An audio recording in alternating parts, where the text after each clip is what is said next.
You know what it is. 1969, home of the truth. And if you ain't UPK, you in the motherfucking way. Let's go. Let's go. Let's go. Let's go. Let's go. Harlem, New York, 125th Street. How you mention UPK and didn't mention me? We the home of the truth, bitch, nigga, what you mean? How you mention One West and didn't mention me? No excuses, no cowards on the soldiers roll with me. How you mention UPK and didn't mention me? 144,000 are prepared to serve the king. How you mention One West and didn't mention me? Look, I eat, sleep, shit, breathe, UPK every day. Get about that Christian church. One West is the only way for righteous leadership and brotherhood. This the only place. A lot of people say they got it, but we know them bitches fake. So I'll be One West to the death, to the end. UPK versus everybody. All we do is win. Undefeated since 69. Pussy, try again. I'll be damned if we ever lose to the likes of them. Commander Junior Honor ain't no coward. You know who he is. Held on to this truth with no excuse. That's what he did. Showed us how to build a nation every day. We put in brick. Get that all put on her head and take an oath to never quit.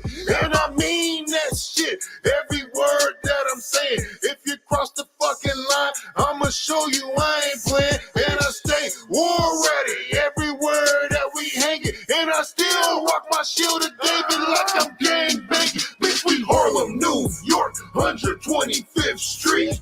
How you mention UPK and didn't mention me? We the home of the truth, bitch, nigga, what you mean? How you mention One West and didn't mention me? No excuses, no cowards on the soldiers roll with me. How you mention UPK and didn't mention me? 144,000 are prepared to serve the king. How you mention One West and didn't mention me?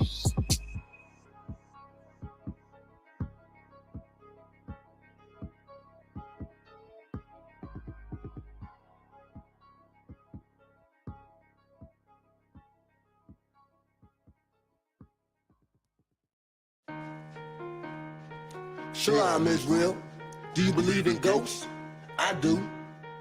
2 years ago, man, I had no hopes. I had no goals. I had nothing to live for. I had nothing to fight for until I met the ISUPK, man. You know what I'm saying? I was walking around these streets dead, man. You understand? But I got with the ISUPK and I got my life right, man. I rose from that dead, man. You understand? And you can do it too, black man, Hispanic man, Native Indian man. I was 6 feet below. I was down. I was prone. I wasn't dead, but I wasn't woke. The old me died, now I'm back like ghosts. Tried to escape, nowhere to go. Doing bad, I couldn't cope. I went to class, 10-toe. You became made, ready for the woe. I was 6 feet below. I was down. I was prone. I wasn't dead, but I wasn't woke. The old me died, now I'm back like ghosts. Tried to escape, nowhere to go. Doing bad, I couldn't cope. I went to class, 10-toe. You became made, ready for the woe. One West, fuck the rest. Military status like a fucking vet. War scar, bulletproof vest. Take grind on some army shit. Kentucky 8, fuck up your clique. Clear the scene when I weigh my wrist. At the camp place and I'ma get a boot kiss. Pull up and hop out, freeze in the wind. Young Hebrews, steady making moves. Attitude boots so the cat try to sue. Home with the truth, nigga, who the fuck is you? The Lord is with us, how the hell we gon' lose? All clubs country, Google the stats. UPK One West, get in the bag. Cool paw bitch, me rise from the ass. Oppressor make a wise man mad. And destroy the heart, that's what a gift do. So nothing but the truth is what I give you. Like you better start repenting, follow all his commandments. If you don't, then the Lord gon' kill you. See, I was born in the darkness. By the time I seen the light, I was already a man. Used to think I knew about God and the devil good and evil, but really I just didn't understand. See, I thought I was alive, but really I was dead. Found One West, I was born again. Made my oath before the Lord. Now my life belongs to him. Ready for the war, you know I am. Drop my sword, bitch, a beat, goddamn. See, I'm One West to the death, to my very last breath. Motherfucker, that's who I am. I was 6 feet below. I was down, I was pro. I wasn't dead, but I wasn't woke. The old me died, now I'm back like ghost. Tried to escape, nowhere to go. Doing bad, I couldn't cope. I went to class, 10-toe. UPK made, ready for the woe. I was 6 feet below. I was down, I was pro. I wasn't dead, but I wasn't woke. The old me died, now I'm back like ghost. Tried to escape, nowhere to go. Doing bad, I couldn't cope. I went to class, 10-toe. UPK made, ready for the woe.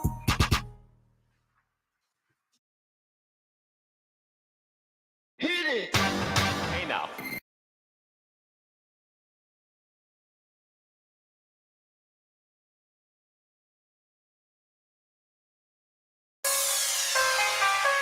Yeah. 144 to Yeah. nigga. Yeah.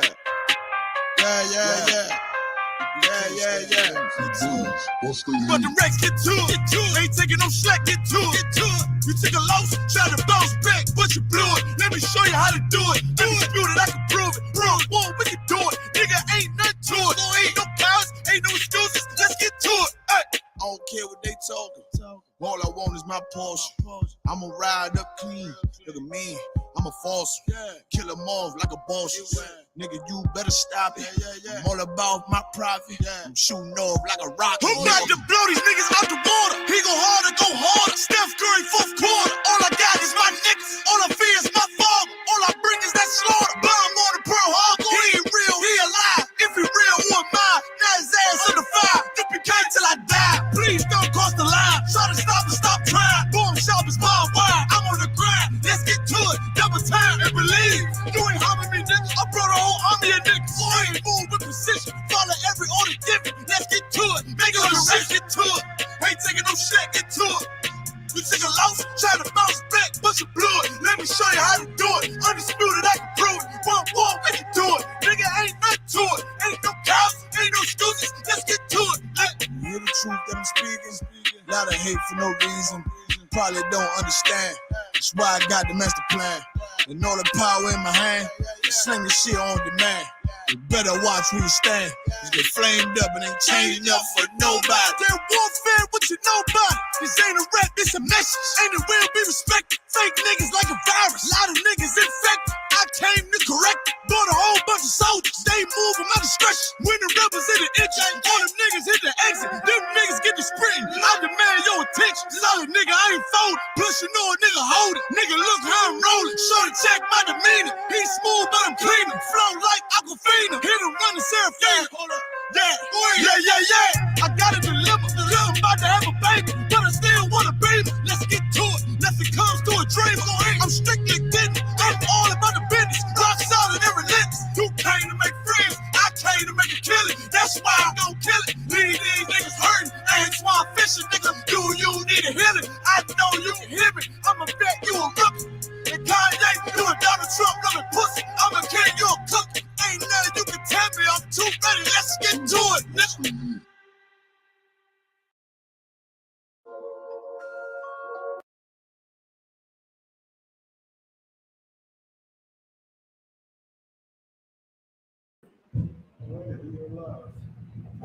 We live? Yes, sir. Hey, Shalom, Israel, what's going on? We are the ISUPK, started out at 1 West, 125th Street, Harlem, New York, under Commander Johnny Yahana. And our mission is to teach Blacks, Hispanics, and Native Indians who they are according to the Bible, and that the oppressor is the goddamn devil the Bible speaks of. Today's class is Esau hated Jacob and Brett Favre hates Black people. Yes, it's going down. Shanya, you know I need you. I don't know why you didn't turn that so we can rock it out. Yeah, man, you tripping. Let's get it going, man, because we got to bring it out, man, on the oppressor being the goddamn devil the Bible speaks of, man. You understand? He is, I'll say it again, the devil the Bible speaks of, man. Matter of fact, I got to say it one more time. If I was at camp, I'd be saying something else. That's why y'all don't see a lot of my camp footage, because I blaze like I almost dropped an MF, like a goddamn dragon. You understand? And don't show no mercy, no pity, no none of that to none of my enemies, man. because somebody has to bring it out. Somebody has to do it, and it will be us in the ISUPK under Commander Junior Hana, because your Christian pastor ain't got the courage. These other fake groups ain't got the courage. They all soft. They ain't about no warfare. They're a bunch of punks, a bunch of people who ain't ready for war. A bunch of maggots. That's You know what I'm right. saying? You know what I'm saying? And we the only ones about that warfare. This morning I woke up. You know what I did?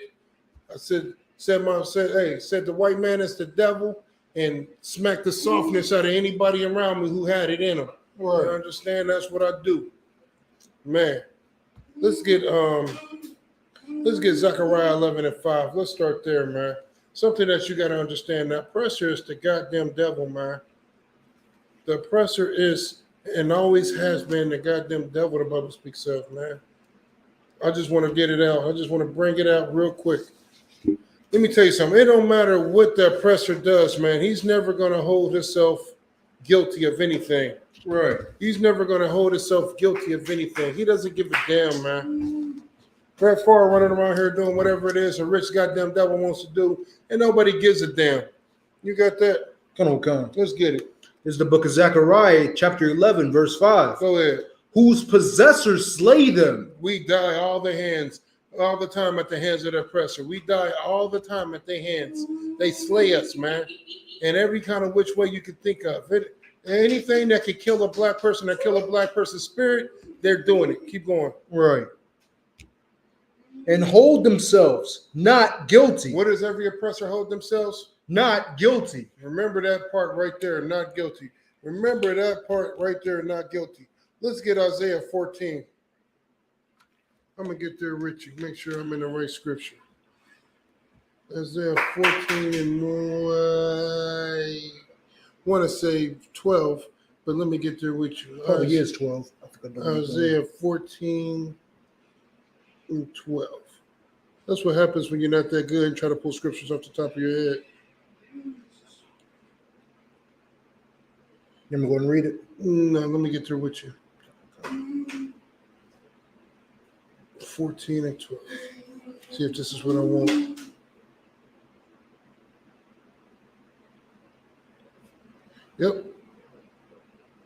Yep, that's where I wanted to start at. Let's get it. Isaiah 14 and 12. This is talking about we got to bring this out, man. I want to bring this scripture out before we get deep into it. Because all the wickedness that you see these white people committing, all the atrocities, all the crimes, everything that they're doing, let me tell you something, man. They're going to pay for this in the end. They are going to pay for it, and then there going to be nobody on the face of this planet that can save them. Go ahead and get it. Come. It's the book of Isaiah, chapter 14, verse 12. Go ahead. How art thou fallen from heaven, O Lucifer, son of the morning? How thou art fallen from heaven, O Lucifer, son of the morning. You understand? You listen, let me tell you something. Brett Favre has been, I can't even say accused. He has stolen millions of dollars from poor black people. Anytime rich white people have to steal from poor black people, wait. That's how rich white people get rich, because they always stealing from poor black people. Right. The white race has fallen. The old white mighty race has fallen. Right. They have been fallen. Babylon is fallen. Keep reading. Come. How art thou cut down to the ground, which doest weaken the nations? The oppressor is down to the ground, which doest weakens the nations. America has waged two world wars. Right. They have waged war against every goddamn country on the face of this planet. They're trying to wage war with the Most High. Right. That's all they want to do is wage war. Keep going. Verse 13. They've weakened all the nations. Keep going. Verse 13. For thou hast said in thine heart, I will ascend into heaven. Let me tell you something. White people are worshipped like gods. Right. They call them, it don't matter what they do. Like prime example, Jerry West, he's like a basketball god.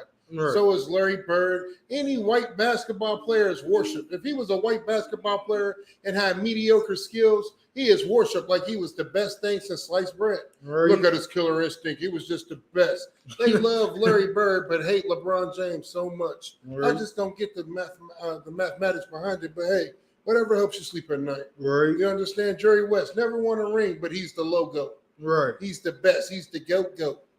You understand? Brett Favre, another one. Peyton Manning's another one. All these devils have committed such heinous atrocities, and nobody never speaks on them.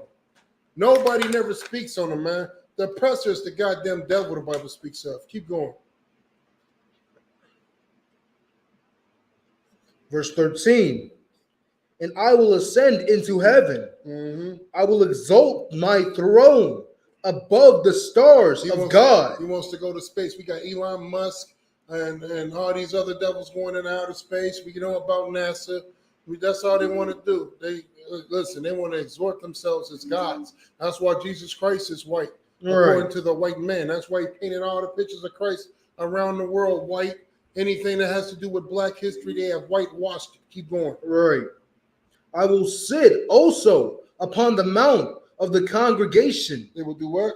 I will also sit upon the mount of the congregation. Why? Listen, why do you think that white people are allowed in black churches, but black people aren't allowed in white churches? Can somebody explain that to me? I was going to read it. So, look, we're in the book of Isaiah, chapter 14, verse 13. Yeah, I'm right.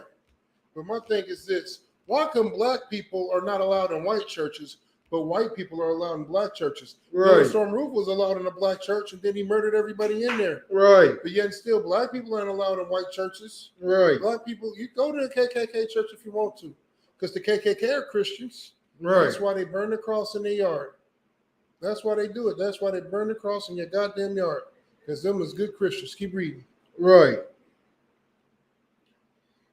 And I will sit also upon the mount of the congregation and the sides of the north.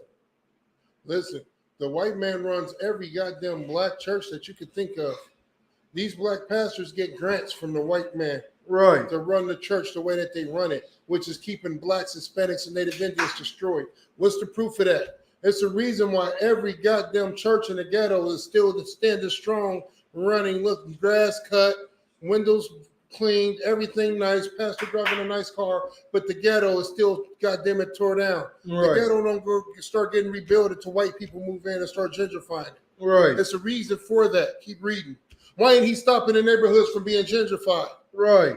Why ain't your pastor stopping that? Why is he accepting everybody? Because you can't move in white neighborhoods like that. They don't accept everybody. Keep reading. Verse 14. I will ascend above the heights of the clouds.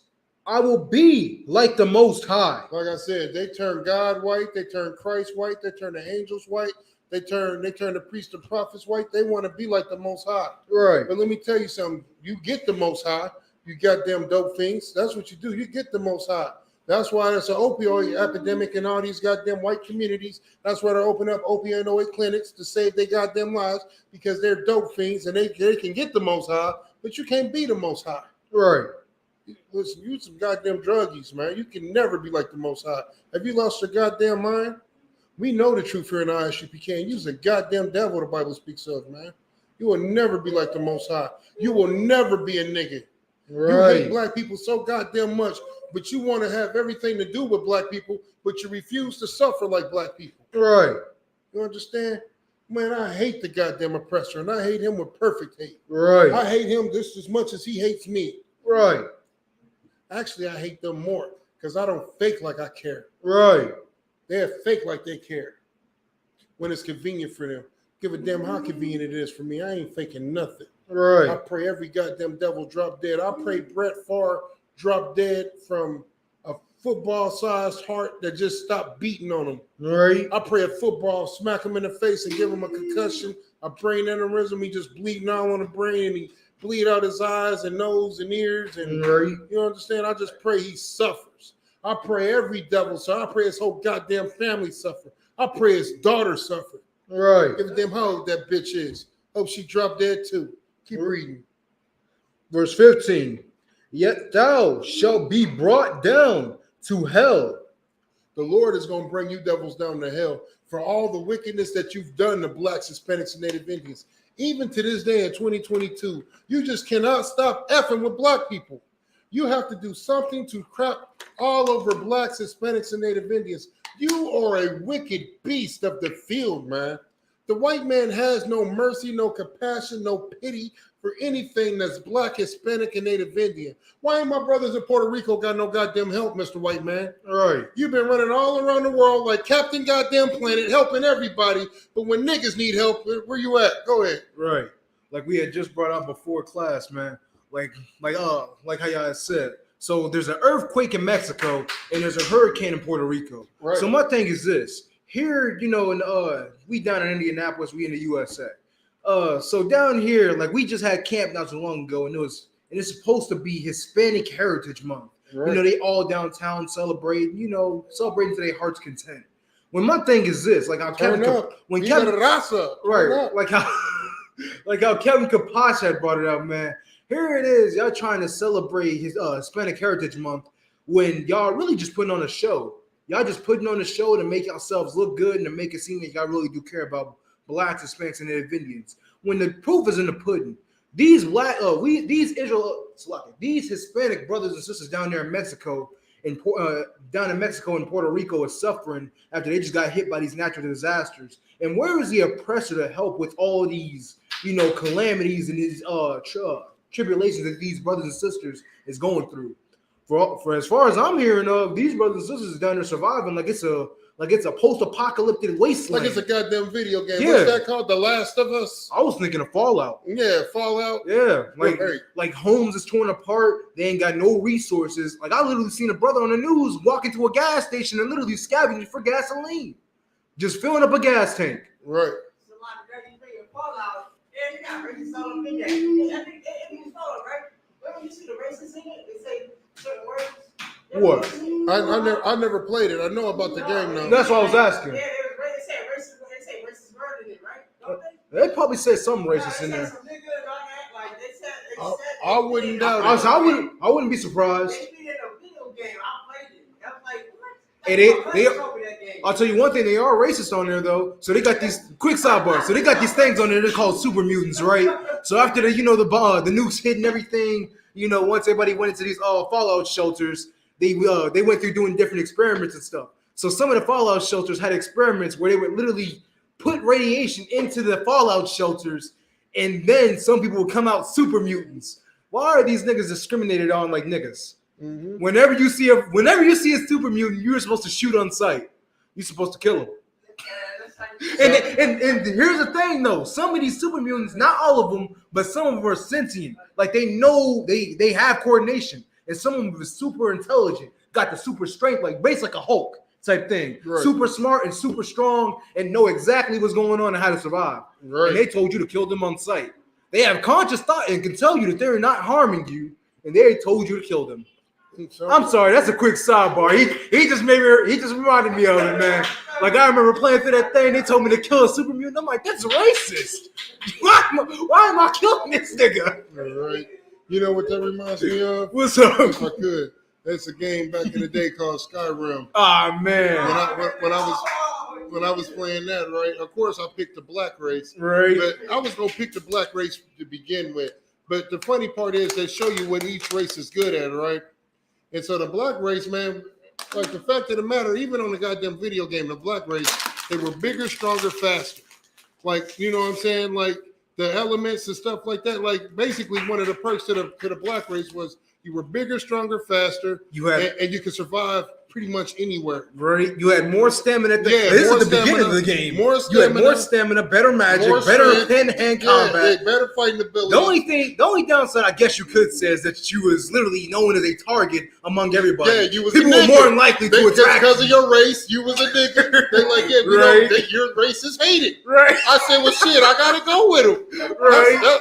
I had no choice. It's a nigga. Right. And they was the only dark-skinned people on the goddamn game. Naturally dark-skinned. I said, Jesus Christ. If these ain't niggas, I don't know who is. You wanna know the messed up part about that? The only person that could even relate to you was the dragons. The right. same people you're supposed to be killing. Right. Dragons like shit. We both getting murdered. Shit. Let's team up and go kill these dudes. Right. Hey, so that's why you called you the Dragonborn. Hey, listen, man, that was one of the coldest games. I gotta go get that game again. Right. You know what I'm saying? I gotta go get that game again. Hey, Shania, I tell you, Hey, listen, I became so beast mode at that game. I was like a fucking Salaki. I was like a freaking god. Right. Like I couldn't die. Like I was so strong and so It fast. was like the literal dragonborn. Yeah, like straight up powers off the chain. Got all the master spells. Right. I didn't even fight no more. I just summoned people to fight for me. See, he's just resurrecting people from the dead. Man, listen. Hey, listen, they love me in cities because I go in there and slay all the monsters. I never played the main mission, all side quests. Right. I was the side quest king. I murdered all the vampires, became a werewolf. Hey, that was my game, man. Could you imagine that? I was the niggas on that. I was the nigga race. I wanted to try to be the orcs, but I couldn't. Because at first, before I seen the black race, I was going to be the orcs. Yeah. And I said, let me just keep strolling just to see. And I kept scrolling, and I seen the niggas. And then you seen an Israelite on there. Yeah, I seen the Israelite. You know what I'm saying? And hey, I had to pick them. Right. That's my game, boy. You hear me? That's that game. But it's funny though because they put stuff even in the video games. Esau hates you. Right. In the goddamn video games, Right. Esau hates you. Cut it down, little girl. That's what their kids are watching. They're watching racist stuff in them games. Hey, they watching racist stuff in real life. In real life. They don't need the goddamn games. It's Right. in real life. It's in real life. It just translates into the game. Yeah. That's all. Just translates into the game. It's in real life. They watching it in real life.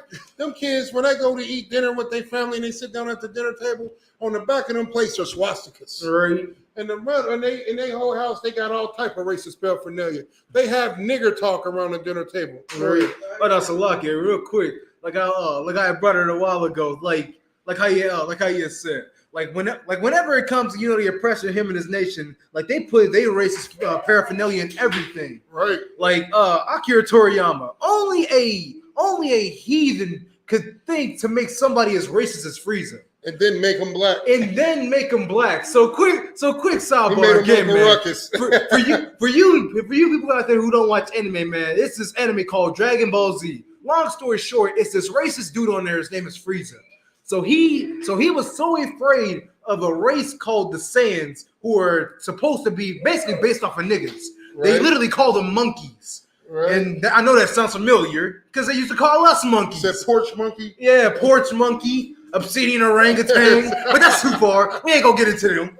Right. Cold crickets, but like I was saying, man. So Frieza was so afraid of their potential that he decided to commit mass genocide and kill off the entire planet, kill off the entire race. Tried to anyway. Yeah, I was able to say that, and just so happens that a few of them get out, and a few of them get away, and they come back and torture this man. A couple of them pulled an Exodus. They pulled an Exodus. They came back, beat the dog spit out of him, and Frieza got beat so bad by these, niggas that he had to become one.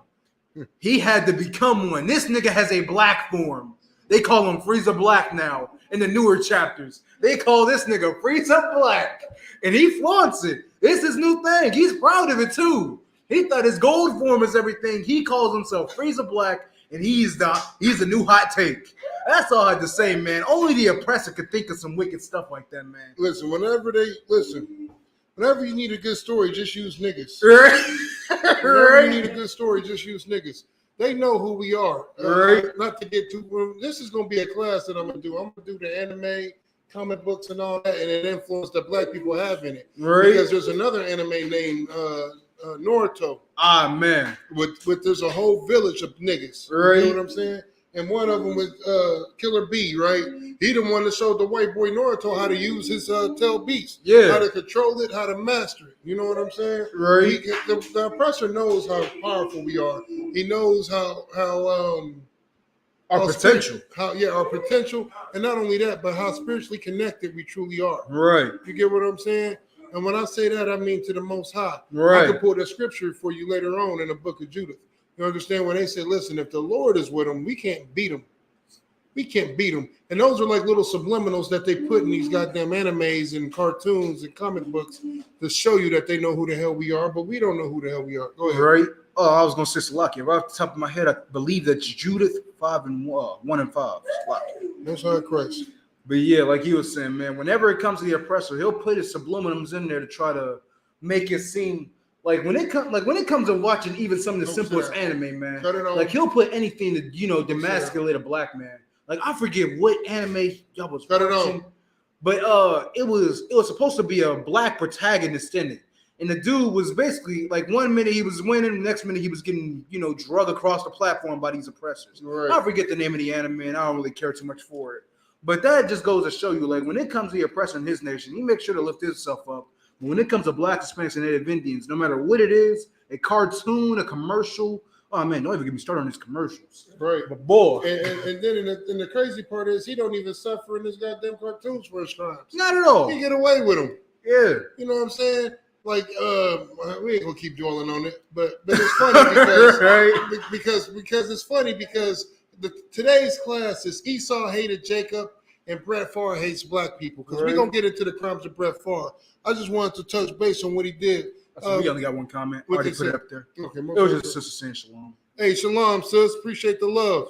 You understand? But like, in Naruto, it was a dude named Pain, right? Yeah. Pain came and murdered the whole goddamn village. Right. He murdered the whole village. And then when he had a chance to, get justice, like they had a chance to make him suffer for what he did, it's like talking a white school shooter out of not killing any more people and coming out the building. Because they take white school shooters alive. We do know this, right? Y'all do know this watching online. Right. They take white school shooters alive while unarmed black men are gunned down. And that even plays into the goddamn anime. Right. It was a dude that didn't kill nobody. Right. They murdered the shit out of him. So right. lucky for language. He didn't kill nobody. He was defending himself. Right. They murdered him. But then you got Pain that murders a whole village. They took him alive. He murdered himself. Go ahead. Quick sidebar. I know we ain't gonna get too much into this, but I want to go ahead and deviate on that. I want to interject that real quick to even further go into how the oppressor and his mindset and all that is. Like I wouldn't even think of Pain. Pain is spittle compared to the demon that Sasuke was. This devil betrayed his village, went on to go murder millions of people, committed war crimes, went to war with the same person that was trying to save the world, dang near ended it, and then he came back to the village scot-free. He spent not even a year in jail. Hey, listen. If a year. He was supposed to get the death penalty. Did they lock him up? No, they locked him up. They put him in jail for for an episode, which is probably like a day for them. Right. They put him in jail for an episode. Told you, he's being held in confinement for right now. And then, he was brought up on his charges and stuff. It was like, he saved the world. We're going to forget his past crimes. And that's the oppressor spirit. Right. Man, we're about to get into it. Let's get the rest of that scripture. Go ahead. Good old car. I was talking to her. Go ahead, Mariah. She got geek. Right. Better not make a mess or we fighting. Right. Verse 15. Yet thou shalt be brought down to hell. Put the top on there. To the sides of the pit. Right. The oppressor is going to suffer like you, black man, Hispanic man, Native Indian man. Right. The oppressor is going to suffer. Brett Favre is going to suffer. All of Edom is going to suffer. Keep reading. Right. Verse 16. They that see thee shall narrowly look upon thee. I already do that. I'll look at the oppressor with disgust. Right. There's no love in my heart for the oppressor. They know who we are. Right. They know what we represent. Right. You understand? We are them niggas. Go ahead. I told you I can't. Salaki, real quick. I told you I can't wait for the day that we get to just go outside and just. I'm gonna just be the most inconvenienced person ever. I'm gonna just randomly walk out there, just pick up a brick. Hey, listen. Just grab a rock. When that day come and the Lord come back and you hear this outside, just.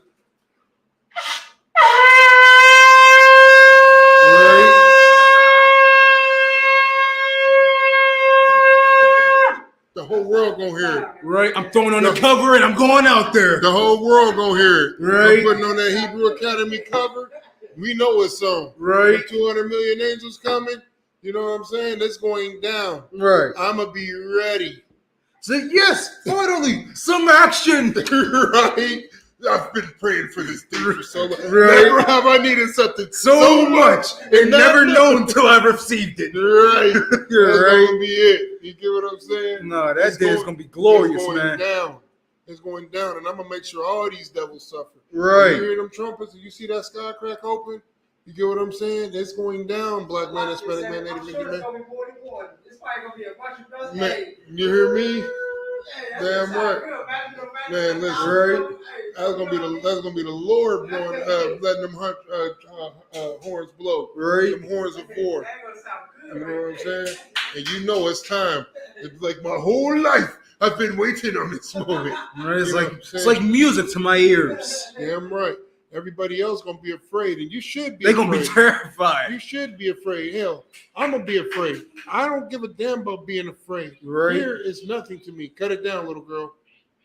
Fear is nothing to me. Right. Because, go ahead. I mean, well, about something, why not, like you say, why not die in, with power? Or like, you said a word one time, it sounded good. But, why not die in, like, a soldier? Like, die in something. In authority. You know what I'm saying? Stick, like, you know what I'm trying to say. So, Yeah, Nah, I get yeah, what you mean. goddamn right. Nah, that Listen, makes sense, man. instead of dying like, a coward. Yeah, I'm not dying no goddamn coward. Listen, like when I was in the world, you know how people always, it was always some questions. We always dope fiends in the world. We would get high and have what we call deep conversations, which was really just dope fiend conversations. Right. One of the conversations we would always have was, what was our greatest fear? And even as a dope fiend in the Funny world. thing is, I even remember asking them, just random people. Yeah, I would yeah. just ask them questions. What is your greatest fear? Yeah, my greatest fear, and it only had two of them. Like, one of my greatest fears was, don't laugh at this one. I'm already laughing because I think I know what it is. One of them was being eaten by sharks. There it is. Because look at you, if you're in the middle of the ocean, just imagine, like in the middle of the ocean, you're pretty much powerless because you're trying to swim, stay afloat, breathe. Can you imagine 50-foot waves just gushing over you, taking you down 20 meters? You know what I'm saying? Probably that's lightweight. Like you're down hundreds of feet, swimming to the top. And I guess that's my greatest fear because I almost drowned several times as a kid. You know what I'm saying? So that's what made me learn how to swim. Almost drowning. Right. Almost drowning. Funny thing is, the same thing was for me too. Yeah, nigga say with the floaties. Right. Hey, straight up. Hey, man, I was a little kid, and there was a black man that saved me, a brother, a teenager. And by the time he saved me and I turned around and told him thank you, this nigga was gone. Yep, there it is. I said that was the Lord sparing the nigga. That's usually how it be. And I wasn't even mad that I almost drowned.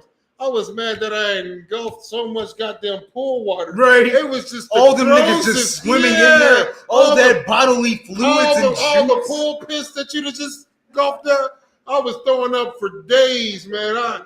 Even though I wasn't sick, I felt sick. You understand? I don't blame you. I was distraught that I swallowed so much goddamn pool water. That's the only reason why I learned how to swim. You know what I'm saying? I remember one time I almost drowned and I was calling for help. Nobody heard you. These niggas over there talking. Because I remember it was my that was me. It was I was screaming to the lifeguard. Yeah. So I go down, go all the way to the bottom, jump up. Yeah. Go down, go all the way down, come back up. That was my exact same scenario. But I was in a pool where it was just me, my auntie Toya, my mom, and I forget who else was with us. But they were just over there talking by the steps. And I'm just over there doing the exact same thing you just said. Help! Help! Just trying my hardest. And by the grace of the Most High, And the bad I part managed to is, grab the edge. You with your moms, you with your auntie. What the fuck? So Yeah. why ain't nobody watching you? I was livid when I got out. I'm like, did nobody hear me? I'm like, I almost So drowned. nobody heard me screaming for help. Yeah. Nobody. I was livid. Yeah. See, listen, I never knew that till just now. Right. I just learned how to swim. Right. I just learned how to swim. I said, never again. Never again. Right. I got so good at swimming, I got on the swim team, was diving off the diving board. I was so good at diving, what made me stop diving and get off the swim team is one day I did a big old dive. The water was like 14 feet. Smack your melon. Man, all the way down 14 feet. Yeah, that's just about right. Saying. Yeah, that's what I'm saying. I dang. dove all the way down. That just sounds. As soon as I hit the water, You realize how Because I'm waiting before I stop going to down. slow down. To then swerve up, right? Yeah. That didn't happen. I went all the way down, bought my mellow. Poof. I said, shit. Hurried up. Hey, it took all the wind out of me. So now I'm 14 feet down trying to get up as quick as I can because I can't hold my breath. Yeah. Nigga, All of it's gone. As soon as I got up there, I'm like, I took a deep breath, pissed all in the pool from holding my breath so long. Hey, listen, it was a bad day that day. I said, yeah, I'm done with the swim. I can save my life now. I'm done. It's scary when you look down. When you see that far down. Yeah. You know, I'm like, damn, it's a scary sight. Yeah, man, I was a beast at it, man. I was doing double gainers with half twist in the pool. Bumped my melon all the way down, just poop. I said, shit. So I had to man, I thought I was bust open. I don't know how I survived. I said, yeah, I'm done diving, but I can swim. Huh? Mission accomplished. You know what I'm saying? But that was my greatest fear, that was one of my fears, being ripped apart by sharks in the middle of the ocean. Because I had a fear of drowning, and I know that I can swim. So just imagine you can see an island, right? You can see an island. You like, even if it's far away, I'm like, in my mind, I'm like, I can go 2-3 days swimming. Even if I turn around and backstroke. Even if you do get tired, just float. If I can see a destination, I can make it. Yeah. Like I said, if you don't see nothing after the worst. Exactly, and but I think in my mind I'm like I'm strong enough to survive a couple of days with no raft, no nothing, until somebody can either find me or I can find an island. What's gonna discourage me is seeing a big old fin come through the water,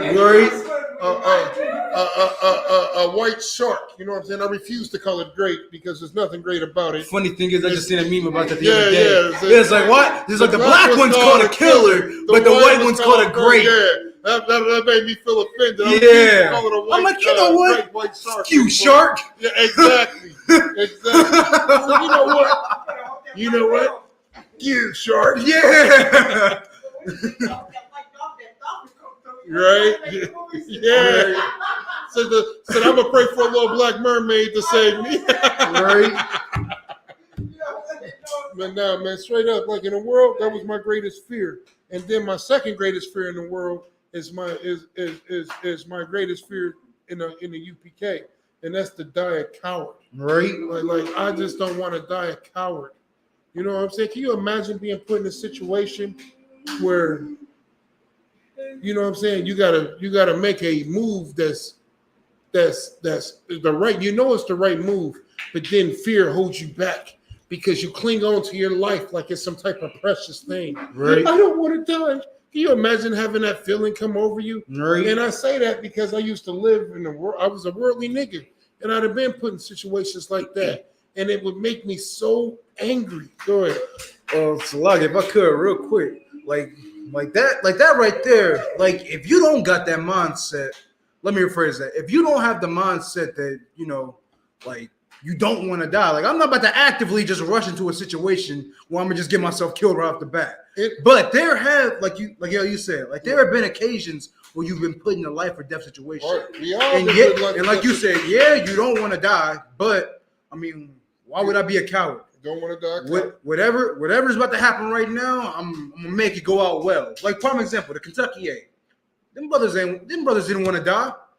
But shit, they when this shit came, when the shit shit came down to it, them brothers made a move and they made the right fucking decision, and that's how them niggas got out with their lives.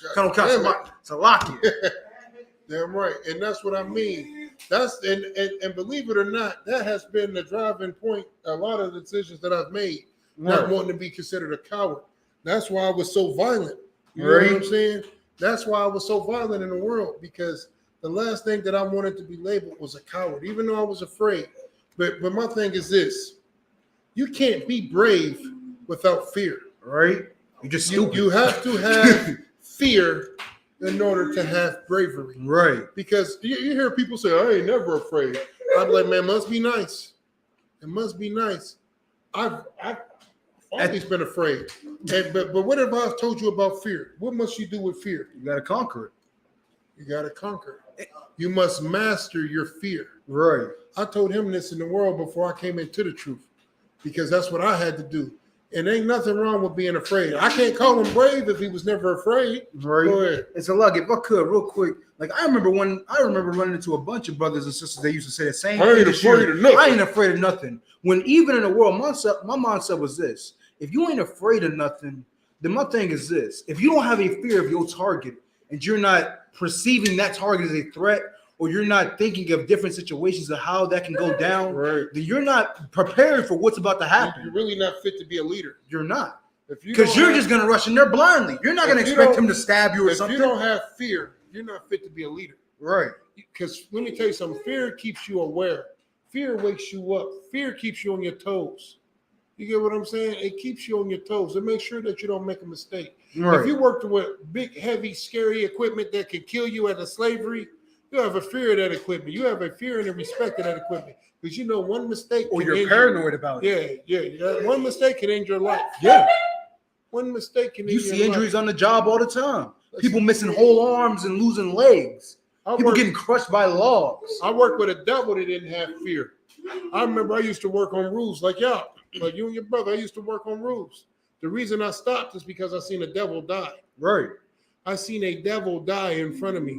Sounds about right. I've seen plenty of people die in front of me. It's not to sound like a dickhead, but I grew up in a ghetto. Yeah. I remember one time a nigga got killed like right in front of our house with our door open. We had the door open, the screen shut so the flies won't come in. We was, all dope fiends. My mama was a dope fiend. She was smoking weed. My sister smoking weed. Her baby daddy smoking weed. Yeah. I wasn't smoking weed back then. I was still a little trying to play the Anderson road, even though I was hustling. Right. But I wasn't a big druggie because I was an athlete. Right. So even though I sold drugs, I didn't use them. You know what I'm saying? Right. And I don't know what happened. Well, I do know what happened according to rumors. But, it was an altercation in front of a house. A brother died. Right? Pow, pow, pow, pow, pow, pow. That's all you heard.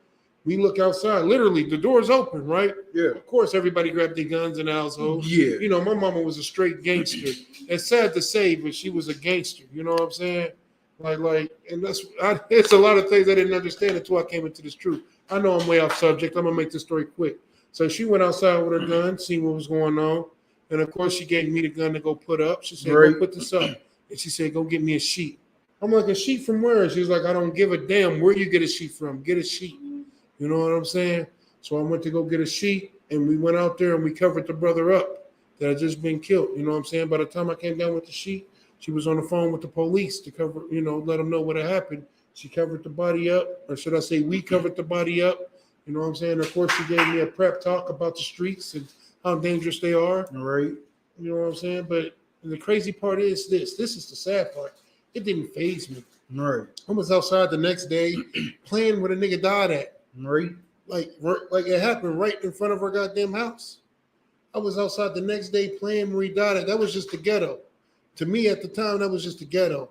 That's why I think the Most High for this truth. Go ahead. It's lucky if I could. Like that right there, I'm almost offended that I can't say I am offended at the fact that I didn't really get to have the chance, the time to actually meet the woman.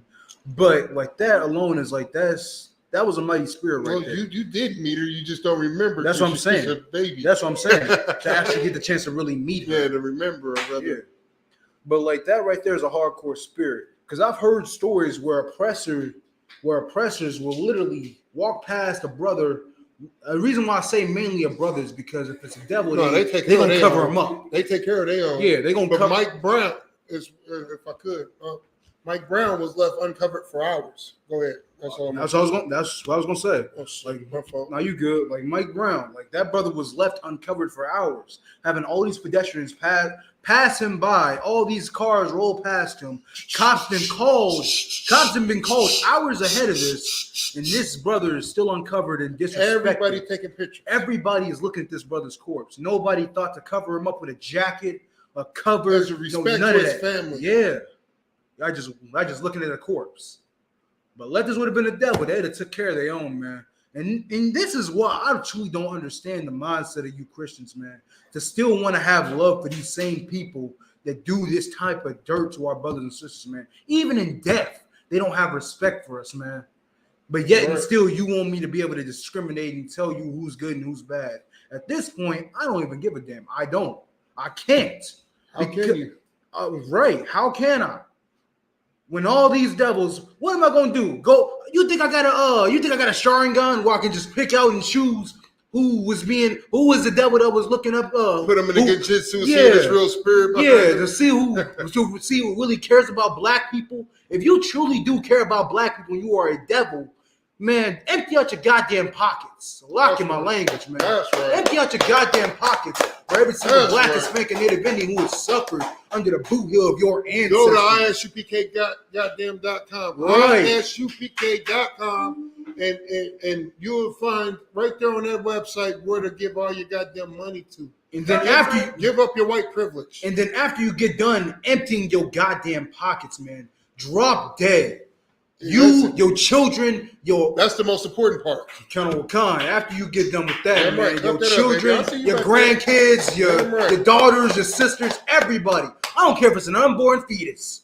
Drop dead. You don't give a damn about our unborn. Right. You shot our sister, pregnant women. You shot a sister in her goddamn stomach, killed the baby first, and then killed her. Why should I care about yours? That should have been double murder. Right. That should have been double murder. But yet and still, I'm pretty sure that devil's walking free. I'm pretty sure too. I don't even have to look it up. I know it. Right. Because we've seen it from your history. We read it in the scriptures. Prime example, like we had just brought out 11:5. They hold themselves not guilty. Prime example, like we just brought out a while ago. Killian Ryan. This devil is a white supremacist, a neo-Nazi who is a proficient killer in black people. Went to the army, killed solely black people, and got saved by his white supremacist buddies. That nigga live in real life Call of Duty. Right. That devil live in real life Call of Duty. He's just talking about video games. That's where he got the idea from. Let me go to the army. Salaki, if I could, real quick, quick sidebar. This was a subliminal message a while ago, and I never peeped up on it because I was, I wasn't, brought up in the truth like how I wanted to be, man. Like I didn't get, the truth back then like how it was. But like now, bro, you just growing and you learning. That's all it is. Because shit, right. You're still young. You're growing. Right. You're still young. I'm still young when it comes to this truth. Right. But we're gonna keep growing and we're gonna keep getting mightier. That's so right. You weren't as mighty as you are now, so you didn't understand it. Damn right. Know. But like I was saying, man, like the point that I wanted to bring out, real quick sidebar. I play this game. It's called Call of Duty. I forget which one. I believe it's Modern Warfare 2. I don't really care too much for it now. But the point that I wanted to make is that there was a mission on the game called No Russians, right? So you walk into this airport, Black Ops 2, that's what it was called. So you walk into this airport, right? Said the mission was called No Russians, right? Damn, so the oppressor is the devil. So you walking in there as a CIA agent, right? You're walking into an airport. Keep in mind, you're walking in there, you got your little CIA buddies in this elevator. Everybody's loaded up with machine guns and everything. You walk into this airport and you don't discriminate, you don't choose. You walk into the airport and you just open fire on a bunch of civilians, on a bunch of Russian civilians in an airport. Just murder and kill them. And that's on the game? On a video game, sir. You can look it up right now. Hey, look up No Russians on YouTube right now. I don't want to look it up. I want to play it. There is going to be murdering blood. That? I believe so. I don't think we got Black Ops 2. But like I said, it's still on the video game. There was I believe there was a controversial discrimination, but can we download it? Yeah. But even then, with that being said, even though it was spoke on, it's still up and being showed to our kids. This is what's being shown to us. But yet and still, we ain't supposed to harbor in hell. We still ain't supposed to harbor hate towards these devils. They are killing civilians. Right. I mean, now that I'm in the UPK, I get it now. They just killing their own, which I don't honestly care too much about. Why should I? But they want to make it seem like it's they different. Yeah, so. But I would say but like in the video game, they made it seem like there was a huge difference. Like these were the bad guys. Man, that just goes to show like the oppressor is the devil the Bible speaks of. That's all we can say, and that's all we gonna say about him. He's a wicked bastard, and he was a murderer from the beginning. Damn right. Hey, if we could, we'll switch gears, man. I know we still got some more in the scripture, but I want to get to it. Right. Oh, you about to get another article or something? No. I want you to pull up the article that we was it's on here? that we was into. Yeah, let's go to the Yep, I got you. Yeah, yep. Go ahead and find that. While you finding that, I just want to say this. So today's class is called Esau Hated Jacob and the White Man. Oh, so lock here. Esau hated Jacob and Brett Favre hates black people. Right. And let me tell you something. Does anybody know who Brett Favre is? No sweat. Brett Favre is a white American football player who made millions upon millions upon millions of dollars playing in the National Football League, right? Yeah, he's a white football player who made millions. Go to the Messenger. That's where you gonna find it. You said Eric Thurman, didn't you? Yeah, sent it there. It's gonna be in the Messenger. Yeah. And he made millions upon millions of dollars playing in the National Football League. Right. But the thing is this, he's always been surrounded around controversy, right?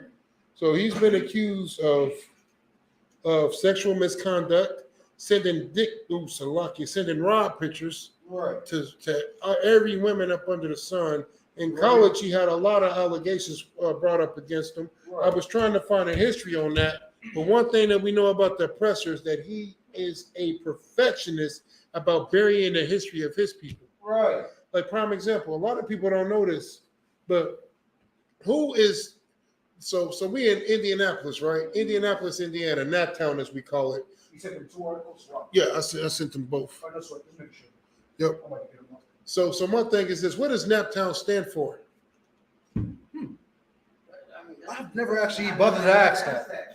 I know what originates here.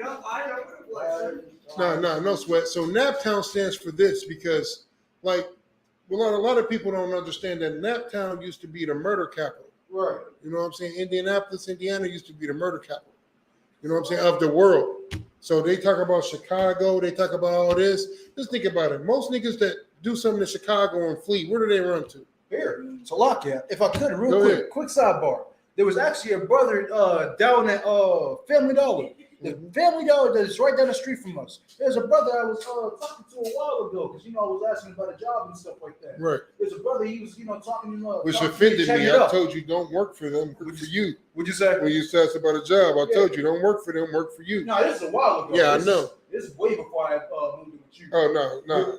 But yeah, I was about to say I thought this was when you first moved in. I told you don't work for none of them. Open up your own business, this one and it's glorious. Oh, Because yeah. she wasn't pushing you working for you. No. But so look, if I could, the point that I was gonna talk about is that the brother I was talking to, he actually said he was from Chicago. Right. So I was asking him like, shit, what made you come down here? He was like, Pull the other one. I want that one second. Yeah, I know, I'm getting them both up. All right, no sweat. I was talking with the brother, and he said he was from Chicago and everything. And like the stuff that goes on down there, he said that it was nothing compared to the the wickedness that comes down here. Right. He said he beat a nigga up down in Chicago, came down here, did the same stuff, and niggas looked at him crazy. Like, yo, you really think that that's something down here? Niggas don't care. Right. That's normal to us. Bang, bang, bang, bang. Right. It's a lot of killing going on. Damn right. But Naptown stands for niggas ain't playing. Damn. Oh, I didn't know that. That's what Naptown stands for. Niggas ain't playing. So you want the article or the video first? I want the video first. And a while back, there was a saying that was going around called salute or shoot. Yep. Does anybody remember that? I believe so. When you get into it with a nigga and the nigga looking at your side eye, you tell that nigga, look, nigga, don't be looking at me crazy. Salute or shoot when you see me, nigga. Yep, I remember that. Salute or shoot, nigga. Right. Now, what that meant, that started down here in Naptown. What that meant was, nigga, don't be mean mugging me. Don't mad dog me. When you see me, either you say what's up to me, or you shoot me, nigga. But you ain't about to look at me like I'm some type of hoe ass nigga. True. I got the video. That's exactly what I do. Listen, before I was in the truth, nigga, I looked at everybody crazy and wished the nigga would. Listen, man, you would have thought I had all 7 Dragon Balls the way I wish a nigga would. I was just about to say, nigga, I was a teenager not doing that, god dang it. I knew how crazy this world was. Listen, I couldn't imagine looking at a nigga's side. Listen, now if you disrespecting me, it's a different animal. The funny part is this, like it sucks because I wanted so bad got the video when you need it. This is me in the world. I wanted so bad for you to really bear witness to me destroying a nigga out here when I was in the world. I was like, you know, in the world, I was like, salam. If I didn't know, Yeah. I wouldn't know that word. I wouldn't. I just be like, you know, I was like, kept rolling. No, I'll be like, what's up? If a nigga looking at me crazy, I was wired to be a monster. I You know just what I'm death saying? steer him back. Yeah, look, listen, I wish a nigga would give me the mad dog. It's gonna be a problem. Right? That's how I was wired. Nigga, what do you want to do? What do you want to do? What do you want to do? What a So what's up, freak is bro? you looking at me like Come on. that, What's up? right? So what are you gonna do, huh? Like, What are you gonna do? I was wired like that because I had the Brett Favre syndrome. I hated niggas, even though I thought I loved them. Right? I had the Esau syndrome. I hated black people, Right? even though I thought I loved them, because all the aggression and all the hatred that I had was mainly towards niggas. Had it towards the wrong people. I'm not saying that I spared white people, because that is not the case, but I was more likely to let a white person slide than I was a black person. You know what I would have did? It's like, so sorry. You know, I now figured it out.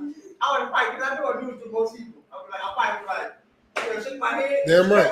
Listen, and listen, that's the salute. That's the salute. Right. Salute or shoot. You know what I'm saying? That's Well, like I was wired to be a monster. And not just a monster, but just strictly towards black people the most. Right. Because I didn't spare the oppressor either. I didn't spare white people just because they were white. Right. I would probably do them bad just because I know I'm gonna do a lot of prison time anyway over them. So might as well go out with a bang. Might as well go out with a bang. Like I would make sure I crucify them. You would see them stretched out like this. You know what I'm saying? So give them one of the old blood Like eagles. black people, I still had the spirit of the Most High, because only thing you had to do was show respect, and I would spare you. Right. The oppressor, it didn't matter about your respect. I didn't care about that, because I always felt some kind of way. That's how I knew the Lord. That's why I thank the Most High for this truth, because He showed me the truth, spared me to come into this truth and understand how it really goes. But one thing is, I didn't kiss the oppressor's butt. I didn't give a damn about none of that. You know what I'm saying? I beat everybody up equally. Right. But the oppressor more so. You know what I'm saying? I don't know if I told you about that little devil when I was a kid. They kept grabbing on my hair going, it feels like Yeah, I remember you told me about that. I told you the same thing. I'm like, let that. Yeah, but I beat the You lost snot it? out of him. Yeah, I lost it. I don't blame you. Like, man, listen, I'm gonna let y'all in on a little deep dark secret of me, man. Like, there are a lot of these places are shut down, but I've been to Koala, I've been to LaRue Carter. Every crazy hospital there is to go to, I've been to, because they was trying to figure out what was wrong with me. They called me hyper aggressive. Man, I'm gonna show my paperwork one day, man. I was raising hell since a young age. Right. You know what I'm saying? They put me through 1,000 psychologists, 1,000 doctors, put me in all the crazy hospitals. I didn't go to juvenile. I went to a crazy hospital. They put me on a bunch of medication to try to figure out what's wrong with me. And the whole time, it wasn't nothing wrong with me. It was something was wrong with the world. Nerd. You know what I'm saying? Like, I really had the spirit on me and didn't know what the spirit was, because I was brought up a goddamn Christian. I knew something wasn't right. Right. But it's messed up, because when you know something's not right, and instead of people saying you're right, it's not right, they say something's wrong with you. Yeah. So in my mind, I really thought something was wrong with me. Right. I didn't realize that I was normal until I came into the ISUPK. ISUPK is normal. Yeah. I know people think it's weird, but this is normal. This is normal for me.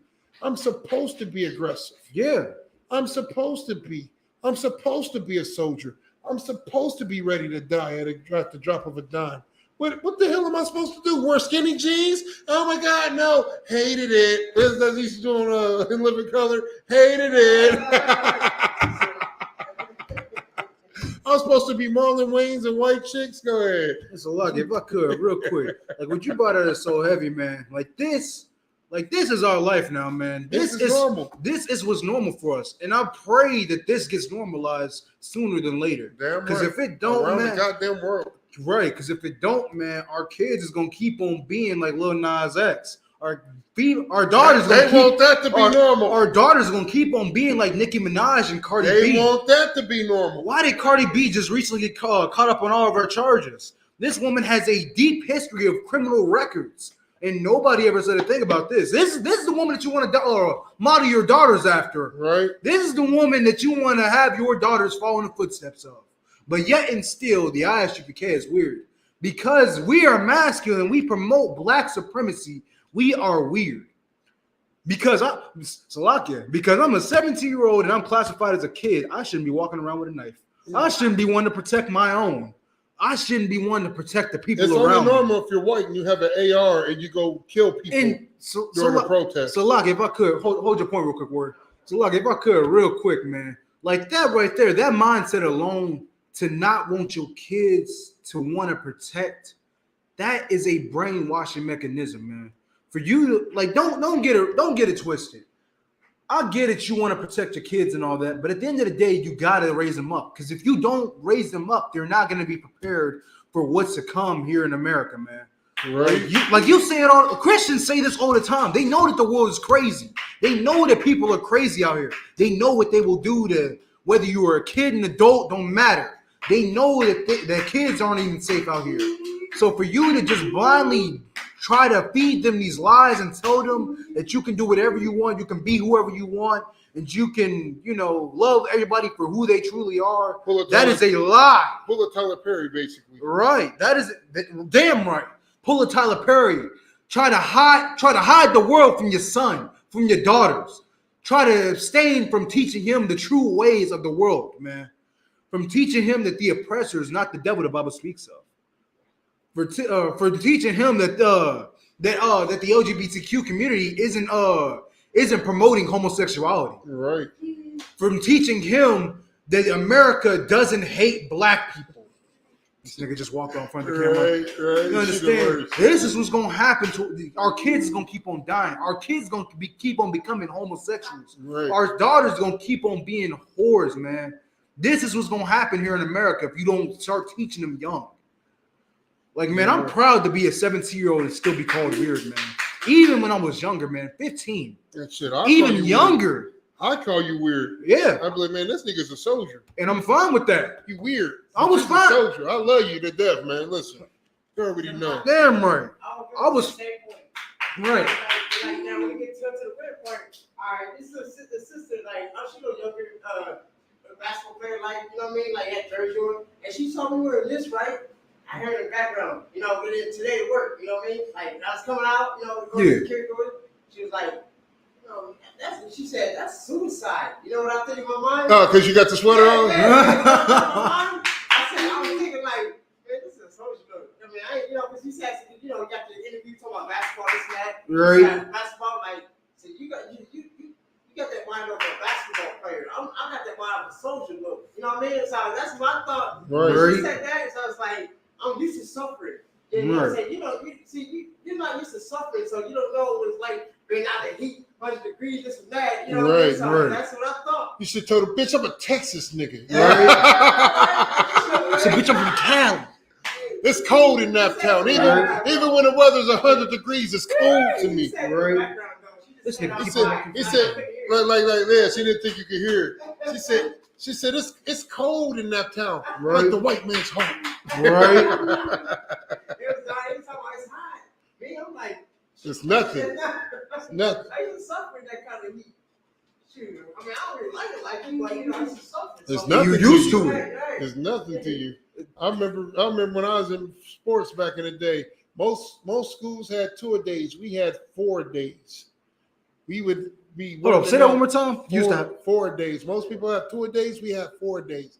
We would be working out 4 times a day. Oh, In the morning, we would get on the field. We would go in light practice. Then we would get a 2-hour break. Then we would come back. We would go to the weight room. Then we would get a 2-hour break. Then we would come back. Then we would have a hard practice. The light practice means no pass. That's in the morning. We would run through the plays. So offense, defense, and special teams, we would all be broke up. I was everywhere because I was offense, defense, and special teams. So I was everywhere. You hear what I'm saying? And then we would break up. Then we would go back. We would hit a light workout, right? A light workout. Then we would go back. Then we would go back and we would hit a hard practice, right? right. A hard practice. So that's when we suited up. We got shoulder pads on. We in there trying to kill each other. Right. Boom. Then you would get a 2-hour break to go get you something to eat, do whatever business you got to do. Then we would be back for a hard workout. Right. That's how we would end the day. We would end the day with a hard workout. We would go in there and max out on everything. Why do you feel like you bumped Man, up? listen. Yeah, Come out looking like Broly. I'm going to find some pictures because I was searching through my old photos, man, and the pictures that I have were unlawful because it showed me with my shirt off. Yeah. You know what I'm saying? But I was ripped to pieces. That's why a nigga had his shirt off. I didn't have this gut like I do now. Like, nigga, I used to do laundry on my abs. Like, my baby mamas, that's all they did was rub on my stomach. I like, give me them panties, girl. I got you. Oh, my Lord. Like, I was ripped to pieces. I'm talking about when I tell you I was chiseled out of stone, that's what I mean. Man, listen. Man, I was a monster, man. I didn't start getting fat till a nigga had kids. I blame them. I blame them, but I was a monster. Oh no, you can't really blame us. Right? You really didn't start getting fat till you came into the truth and you got you a proper Hey, rib. listen, Man. you So right. you got you a rib that started feeding you, Hey, man. you're right about that. Because even in the world, I stayed working out. Yeah. I stayed working out. I was still doing push-ups with y'all little niggas. It was having them home cooked meals, nigga. That's what got you fat. Boom, diamonds. I used to do them diamond boys. Right? Anybody that work out know how hard them diamonds is. I would do them in sets of 50. In sets of 50, man. I was a monster, man. I would flex and this shirt would rip. With my bad. Like, I was a beast, man. It's the 5th shirt this week, damn it. Yeah, right? I got to get back to that, man. It's starting. Man, I used to do 50, no problem. It was nothing. I was a monster. I've been in sports my whole life. I played football, I wrestled, played baseball, played basketball. I even played a little bit of soccer. Not because I wanted to, but because I knew the cardio was crazy. Like, yeah, took up boxing, took up karate, took up jiu-jitsu, took up taekwondo. I did it all. Like, I wanted to be the perfect fighter. Right. That's what I wanted to be. Because believe it or not, I wasn't always this big. I used to get bullied. Right. I used to get bullied. Not by no white boys, of course. All niggas. None of white boys, of course. All niggas. And it never occurred to me to go get an AR and shoot up the school. Nah. It only occurred to me to get bigger and stronger than these niggas. Right. And that's what I did. I got bigger and stronger than these niggas and went back and beat them all up. Right. To this, yeah. Being bullied is a good thing in the black community. Oh, man. Because it puts a different spirit on you. It puts a warrior spirit on you. Because who's going to save you? Right. Nobody. You have to save yourself. It put a different spirit on me. I said, these niggas is bigger than me, stronger than me. I have to become a better fighter. I have to become stronger. That's what it did for me. I never said I'm going to kill everybody. Right. Anybody who ever laughed at me have to suffer. Even the people that didn't. Right. I never said that. I said, I'm going to beat these niggas to death. Right. Them niggas got to suffer.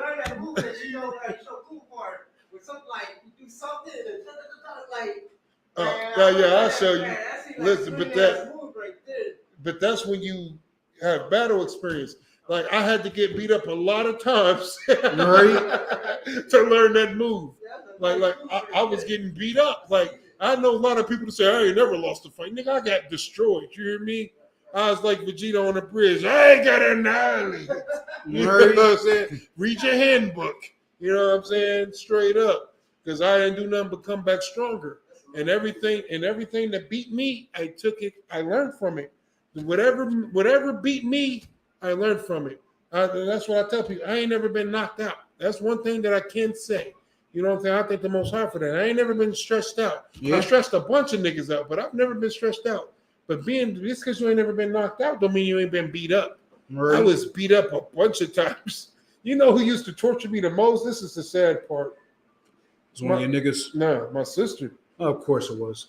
I should have seen that coming. And it's funny because you see how soft she is now. Yeah, I should have seen that coming. You see how soft she is now, but she used to be a tomboy, which is no shock because now you see how gay she is now. Yeah, it's right? It's shocking, but it's not. Yeah, that's why. Girl, right?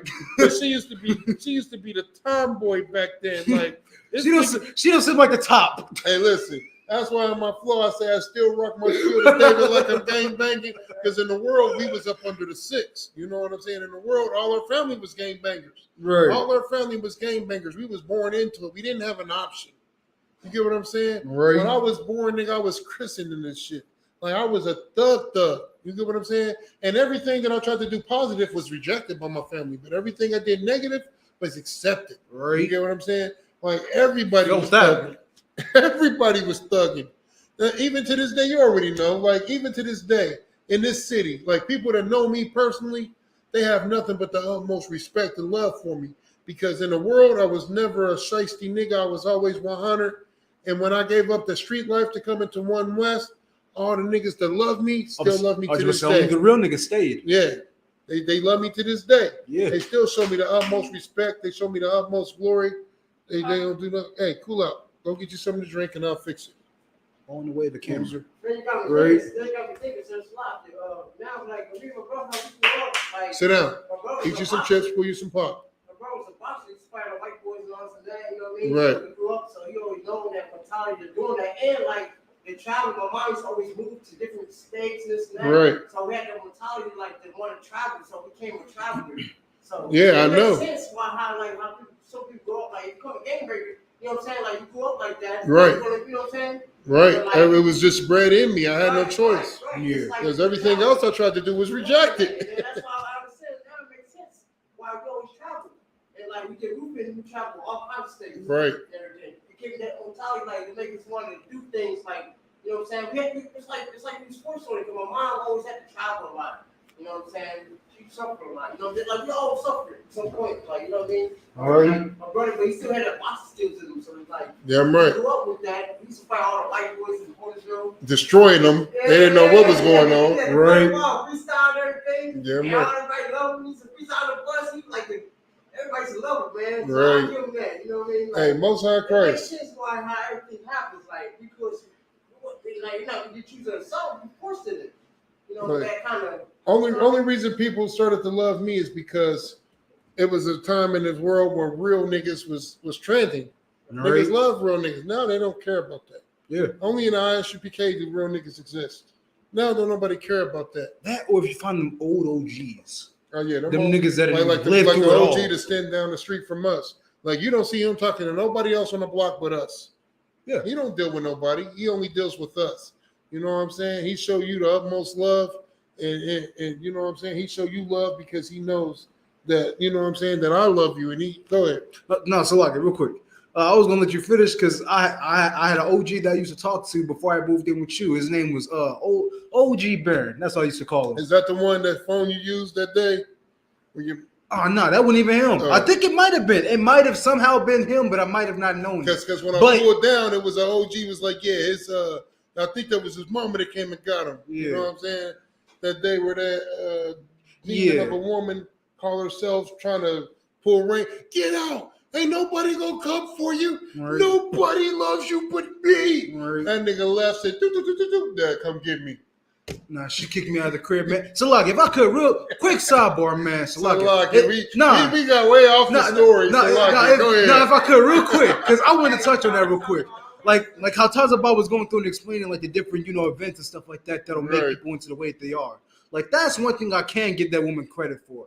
Her being a wicked beast is what made me, a lot more disciplined than what I am today. Because I could only imagine me being, raised the way that everybody else is by their mama. Like, all right, so let me explain this. So, like, I'm not saying that you wasn't there at all, but me being around her a lot more, it could have definitely put a different spirit on me. But being that, she wasn't about making a nigga feminine as much as she was, her being a-hole to a dude, her always putting her hands on me, just constantly being a wicked beast. Right. That pushed me into isolation. That made me not want to talk to people. And that made me more quiet and stuff. If And, I could. and little did I, come. If I could. So this is my perspective on it, right? So like it ain't that I wasn't there. So for the longest, I didn't know how to move because I was coming into the truth.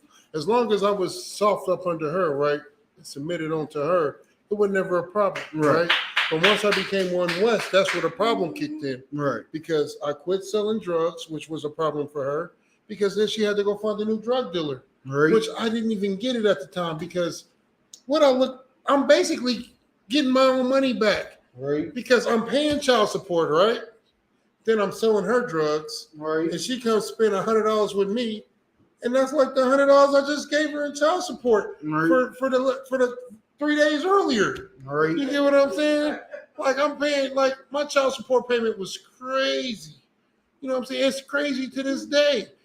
And this is for one child at this point. Right. You get what I'm saying? Like they trying to make a nigga, like where do they think I work at? Where are they getting this information from? I don't post my job on as much as she told me, you don't work. Yeah, That's all she told me. Mm-hmm. Your daddy ain't got a job. Most High Christ. I just like, okay, yeah. Most High Christ. Like, what am I do? Tell her that you have a job, you're stable, and you're making money? No, I'm gonna let the woman believe that. Damn right. You're damn right. And that's sad that I have to move that way because, like, at the end of the day, I had to learn. I had to learn how the oppressor learns because the oppressor he has all his stuff tied up. Right. Tied up in different under different what I'm looking for. Under different, he don't use his name. The oppressor will not use his name. If he has a business, that's what he's using. Right. He's using his business name. He's using his business platform. And that's all I'm gonna say. I don't want to get too deep into litigation.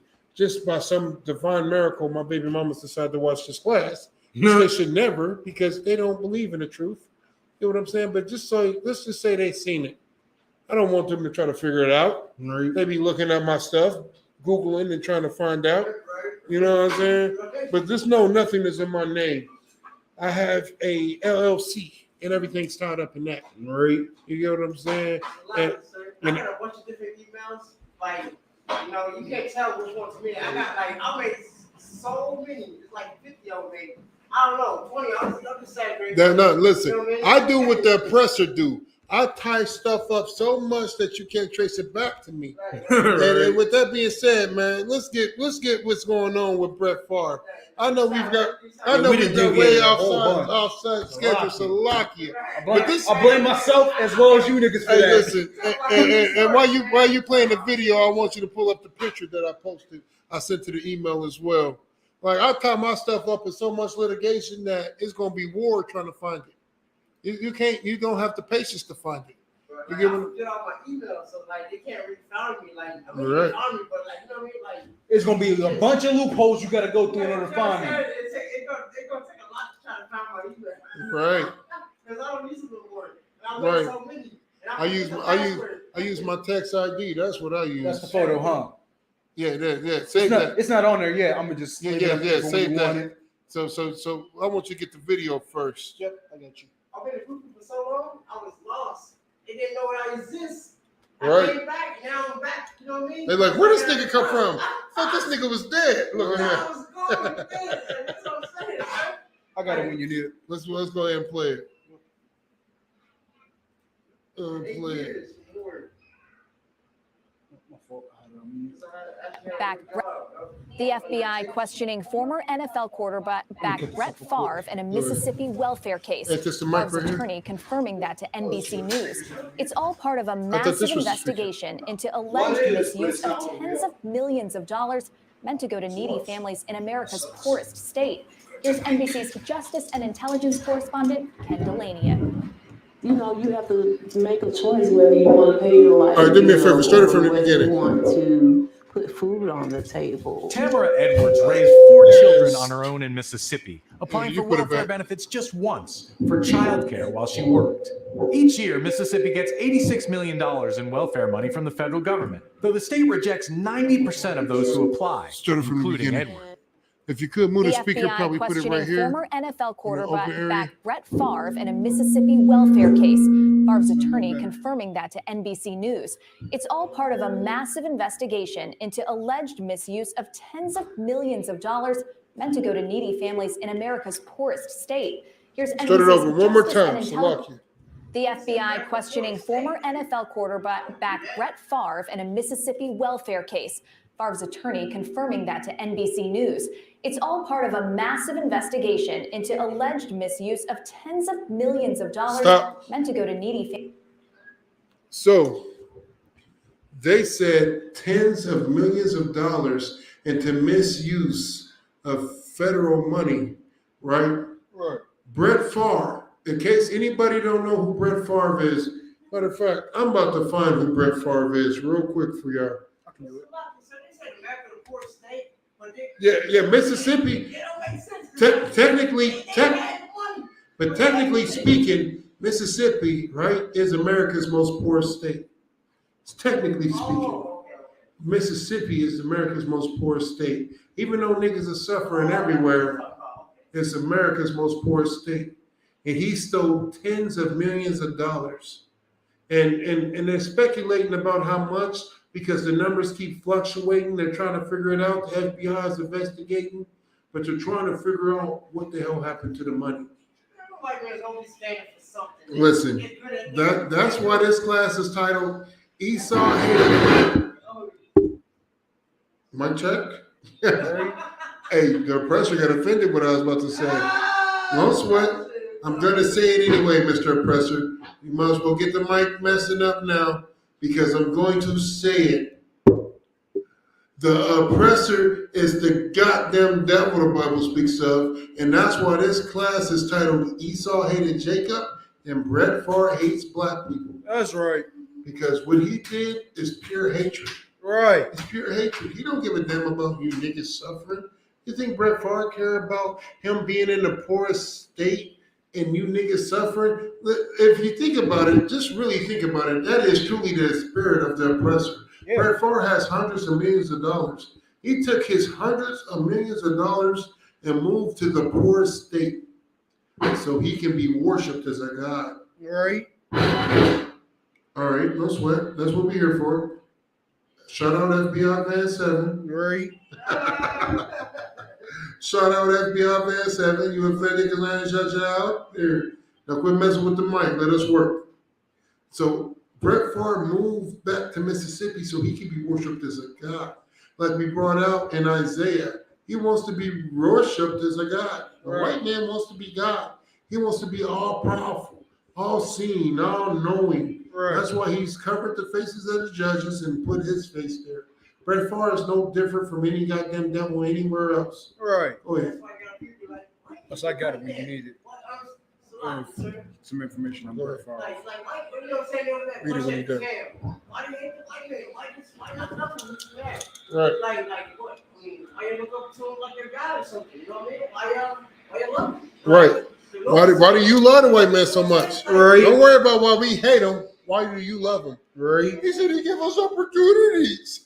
Right. Right. Damn right. Damn right. Let's tell the people who Brett Favre is. It's a lot.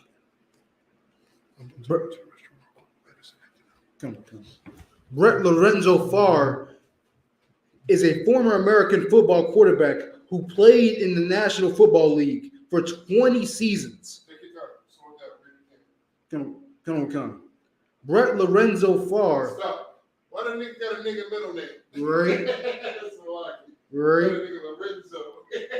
From a former American football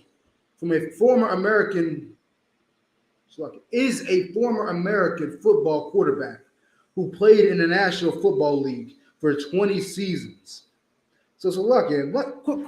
Quick question, real quick, right off the bat with that alone. So this devil's making all this money. He's been in the football league as a quarterback for 20 seasons, for years, making all this money and stacking up, and he still felt the need to steal from blacks, Hispanics, and Native Indians. Don't you think that's a little bit? Don't you think you find something a little bit suspicious about that? You don't think there is no ulterior motive for that?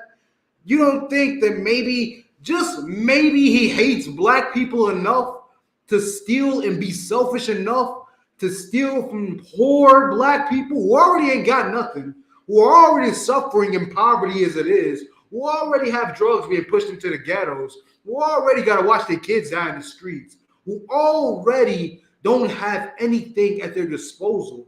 You're stealing what little they have for your own selfish needs. And we're gonna get into why he even stole the money in the first place.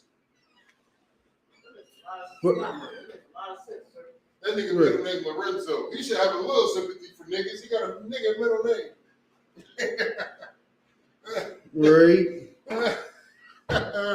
Said Lorenzo. Right. Damn it. Let's get some more. Primarily with the Green Bay Packers. Mm-hmm.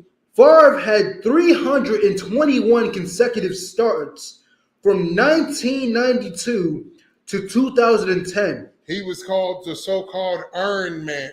That was the Iron Man record. Keep going. Including 297 regular season games. And you know what the crazy part is? Because I've always been a big sports fan. Right. I got sports cards and stuff like that to this day. I was a collector. The sad part is this. This is the sad part. I have a Brett Favre rookie card. Really? You know what? Now that I think about it, that thing might be worth some money, being that he keeps getting caught up in all these scandals. All that stuff got some money to it You know what now. I'm saying? I got a Brett Favre rookie card. I got a Dan Marino rookie card. I have a Peyton Manning rookie card. Like, man, I was a big avid collector. I had to switch over to baseball because I found out that's where the money was. So I got all them baseball devils. Right. I got all they rookie cards. I got money. I'm sitting on money. You know what I'm saying? So what is a rookie card? I'm sorry, quick sidebar. Like when they's a rookie, when they first came into the league. You know what I'm saying? Like, you know my comic book collection. Yeah, I know. Okay, that's all I wanted. That comic book collection that I got sitting there is worth bread. Yeah, I know. It did quadruple because Stan Lee has died. Yeah. But I was, waiting on. Ain't nobody writing no more good ones. Yeah, right. And I was, that's what I was going to pass to you because that's all a nigga ever had. You know what I'm saying? But so like right now, if I was to sell my comic, this is just my comic book collection, right? I got a $5,000 comic book collection. That's from the first series. The second series matches the first series. So that's 10 racks, and that's right now. So just imagine, and this is my mindset. Maybe I should go ahead and cash out. But just imagine if I just wait until he's my age. That should quadruple in price because they still making comic book movies. Right. And then, there's going to be all up on it. Be like, oh, what? Everybody gonna want that.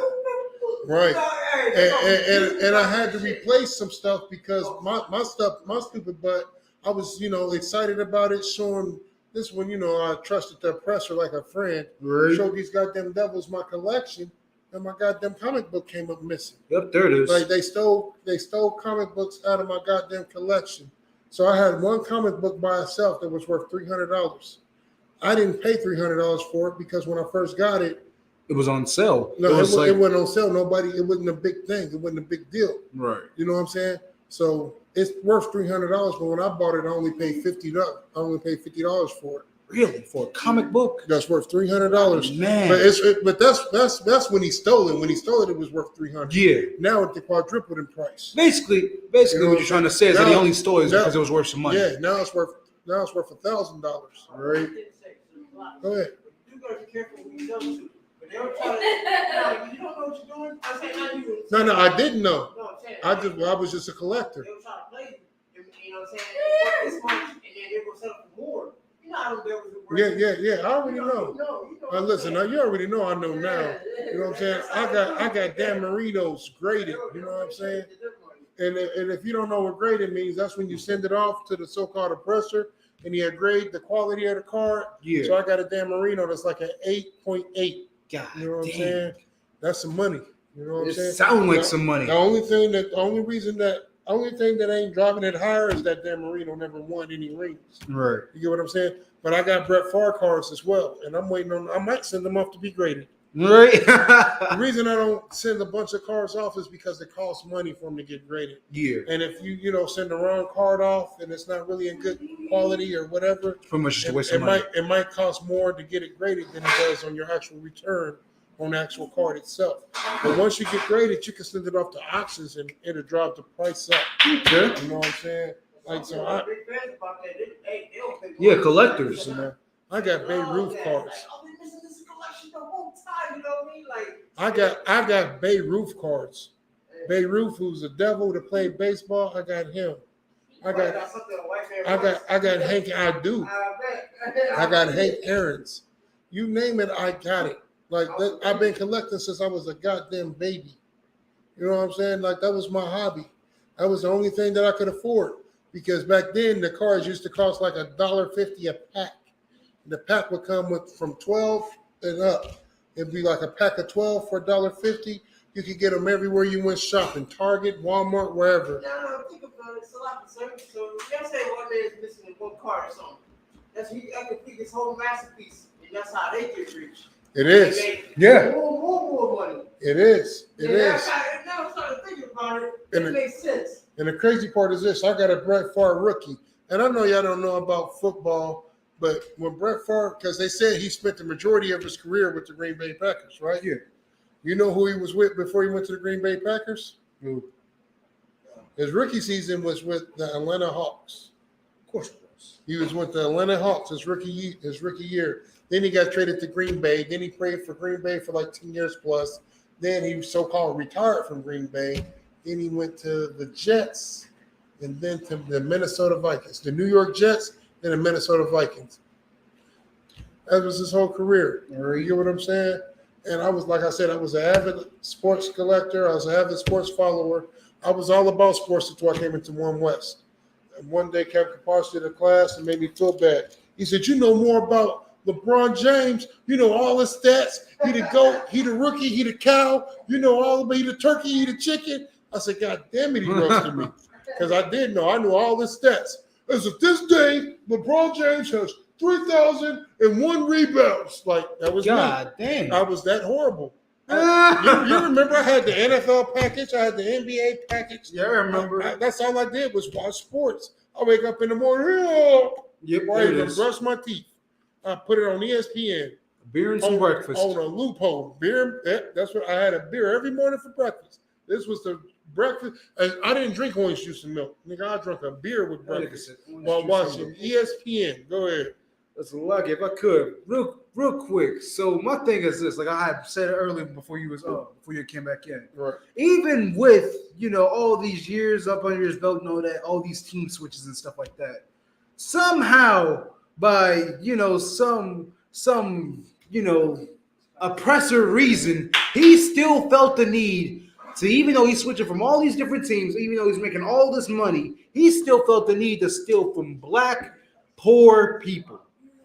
Poor black people. He still felt the need to steal from them, man. That's just the mindset of every single oppression. I don't care what nobody say. Hey, quit giving away the juice, man. No, Salakia. I'm sorry. This nigga that made over $100 million in his NFL career, and he said, "Freak them niggas." And that's the thing. Like, I didn't even tell them the reason why yet. They don't even know the reason why he even stole this. Can you imagine making $100 million and you say, "I'm gonna steal from these poor niggas in the poorest state that I live in"? Right. Well, fuck, let's get some more on who Brett Favre is. Did you already get all of it? That's pretty much it. All right, let's get some more on the article. So now we know who Brett Favre is. So lucky, I had to run to the restroom, man. I couldn't help it. Right. You know what I'm saying? I'm doing everything that the doctors told me not to do on this medicine. Right. Said, don't drink on this medicine. Okay. Said, yep. Boop, boop, boop, boop, boop, boop. Exactly. That's niggas for you. Right. So the scriptures do say we are a stiff-necked people. We are a stiff-necked people. I can't Families help in it. America's poorest state. Here's NBC's Justice and Intelligence correspondent, Ken Delanian. You have to make a choice whether you want to pay your light bill or whether you want to put food on. Now, I hate it that they always want to put black people on the front line when it comes to this kind of stuff right here. Right. Like, this is a sister right here, and she's like, and she's telling her, but what she's saying is true. She's like, listen, black people, you got to decide, man. How many times have you decided to go with Christmas other than pay your goddamn bills? Right. It's sad, but it's true. You decide to go with Christmas over paying your goddamn bills. You decide that. We don't decide that. You do. But it's the truth. But she's saying like, I got to decide what bills to pay. Right. Go ahead and play some more. Go ahead. I mean, one time I heard somebody, she cried about couldn't make some of that? Couldn't make the bills. Oh no, come on, wait. She said she couldn't make the bills? Yeah, no, not the bills, but I'm talking about Christmas. Oh. I'm like, why go for the holidays? Because she's a Christian. Because she's a goddamn Christian. That's why. Christianity and the Christian pastor told me to celebrate. How can I not want to celebrate when I go to church and I see a Christmas tree and they in this bitch la la la la la la la. Like,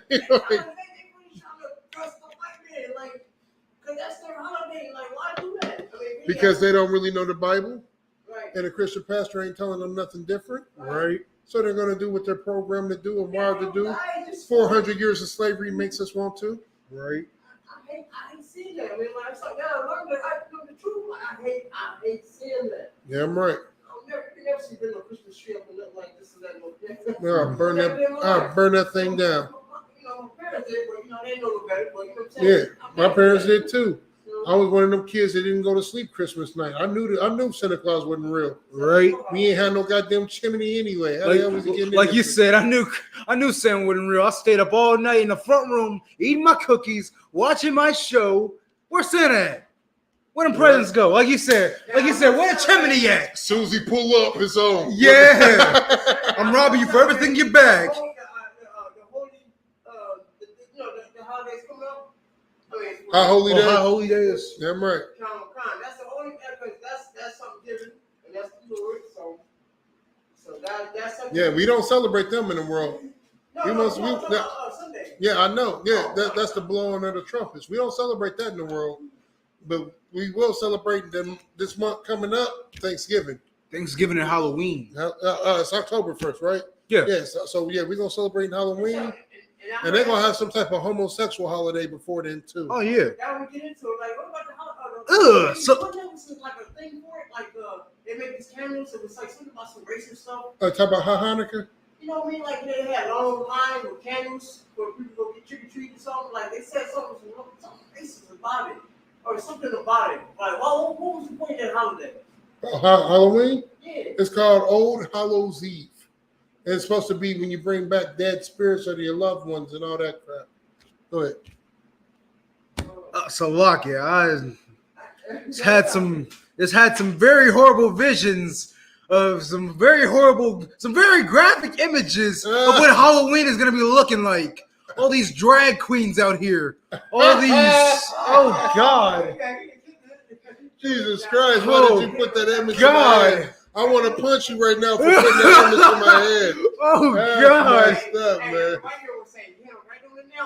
No, so Salaki, I've been reading up on some articles lately, man. You know, these homosexuals are super offended that this month isn't about them. Hey, I know they are. That Hispanic Heritage Month isn't about them, and nobody's supporting them this month. So they are so offended. They're out there doing parades. They're out there marching in the streets and telling you to support them. Them motherfuckers out there. Yeah, that's exactly what they're doing. That is exactly what they're doing, and that's why that image popped in my head. I can only imagine how horrifying the image is gonna be when they try to take over Halloween. You know what the bad part is, man? In the world, I was a good Christian. Oh God! We used to go big on Halloween, man. I used to make sure your costumes was the truth. Oh no! Even then, we had fun with it, but it was at least civilized. I remember going to Halloween as Wolverine. Right. I remember one day you went as an Angry Bird, man. Hey, we had fun with it. Tell me that funny. We wouldn't on no weird shit like these. Locking my language. We wouldn't on no weird stuff like them. Hey, man. right? No, these niggas, they just got their rods all out, cleavage everywhere. No, they turned Halloween gay. It's supposed to be scary. Gay as ever. They turned it. It is scary. Yeah, it is. Could you imagine somebody jumping out the bushes with They got a dildo. Yeah. It's a unicorn horror. Happy Halloween. I'm about to kill this dude. So is this a man or a woman? Yes. It's ma'am. It's ma'am. Say good costume, sir. It's ma'am. Right. I'm about to kill this dude. Oh my Lord. That's what you're gonna be dealing with. That is terrible. That's what you're gonna be dealing with. They're gonna have the rainbow camo on and stuff. Hey, look, you see the kids, a dip pop up, and you see the kids. Yeah. Could you imagine that? You need to teach your kids about transgender. Yeah, man. That's horrible. And Salaki, if I could, man, but this is what they're promoting, though. This is what they're promoting to their kids.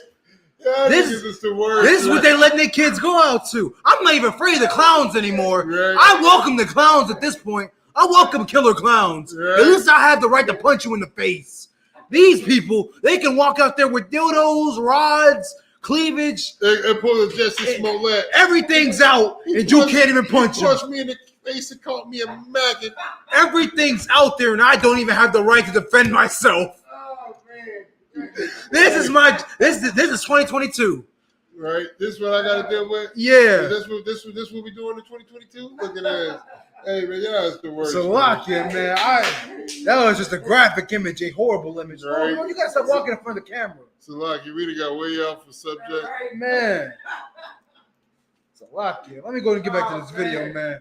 Salakia, you want to finish breaking this down? Yeah. So this sister, she's saying how hard it is for her to get government assistance, the so-called food stamps, EBT government assistance in Mississippi. Go ahead and hit the play button.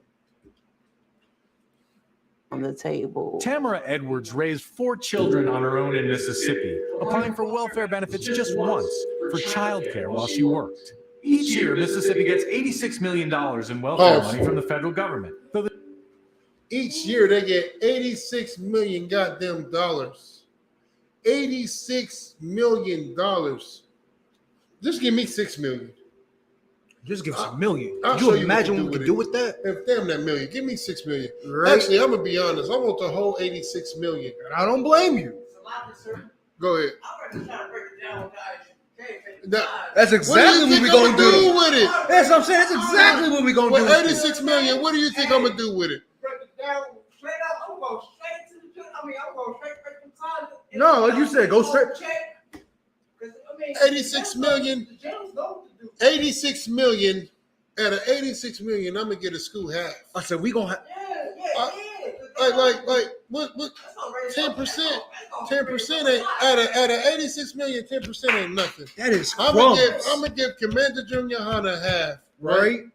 And that's just for him to move and do whatever he want to do with it, right? I'm gonna give him half, right?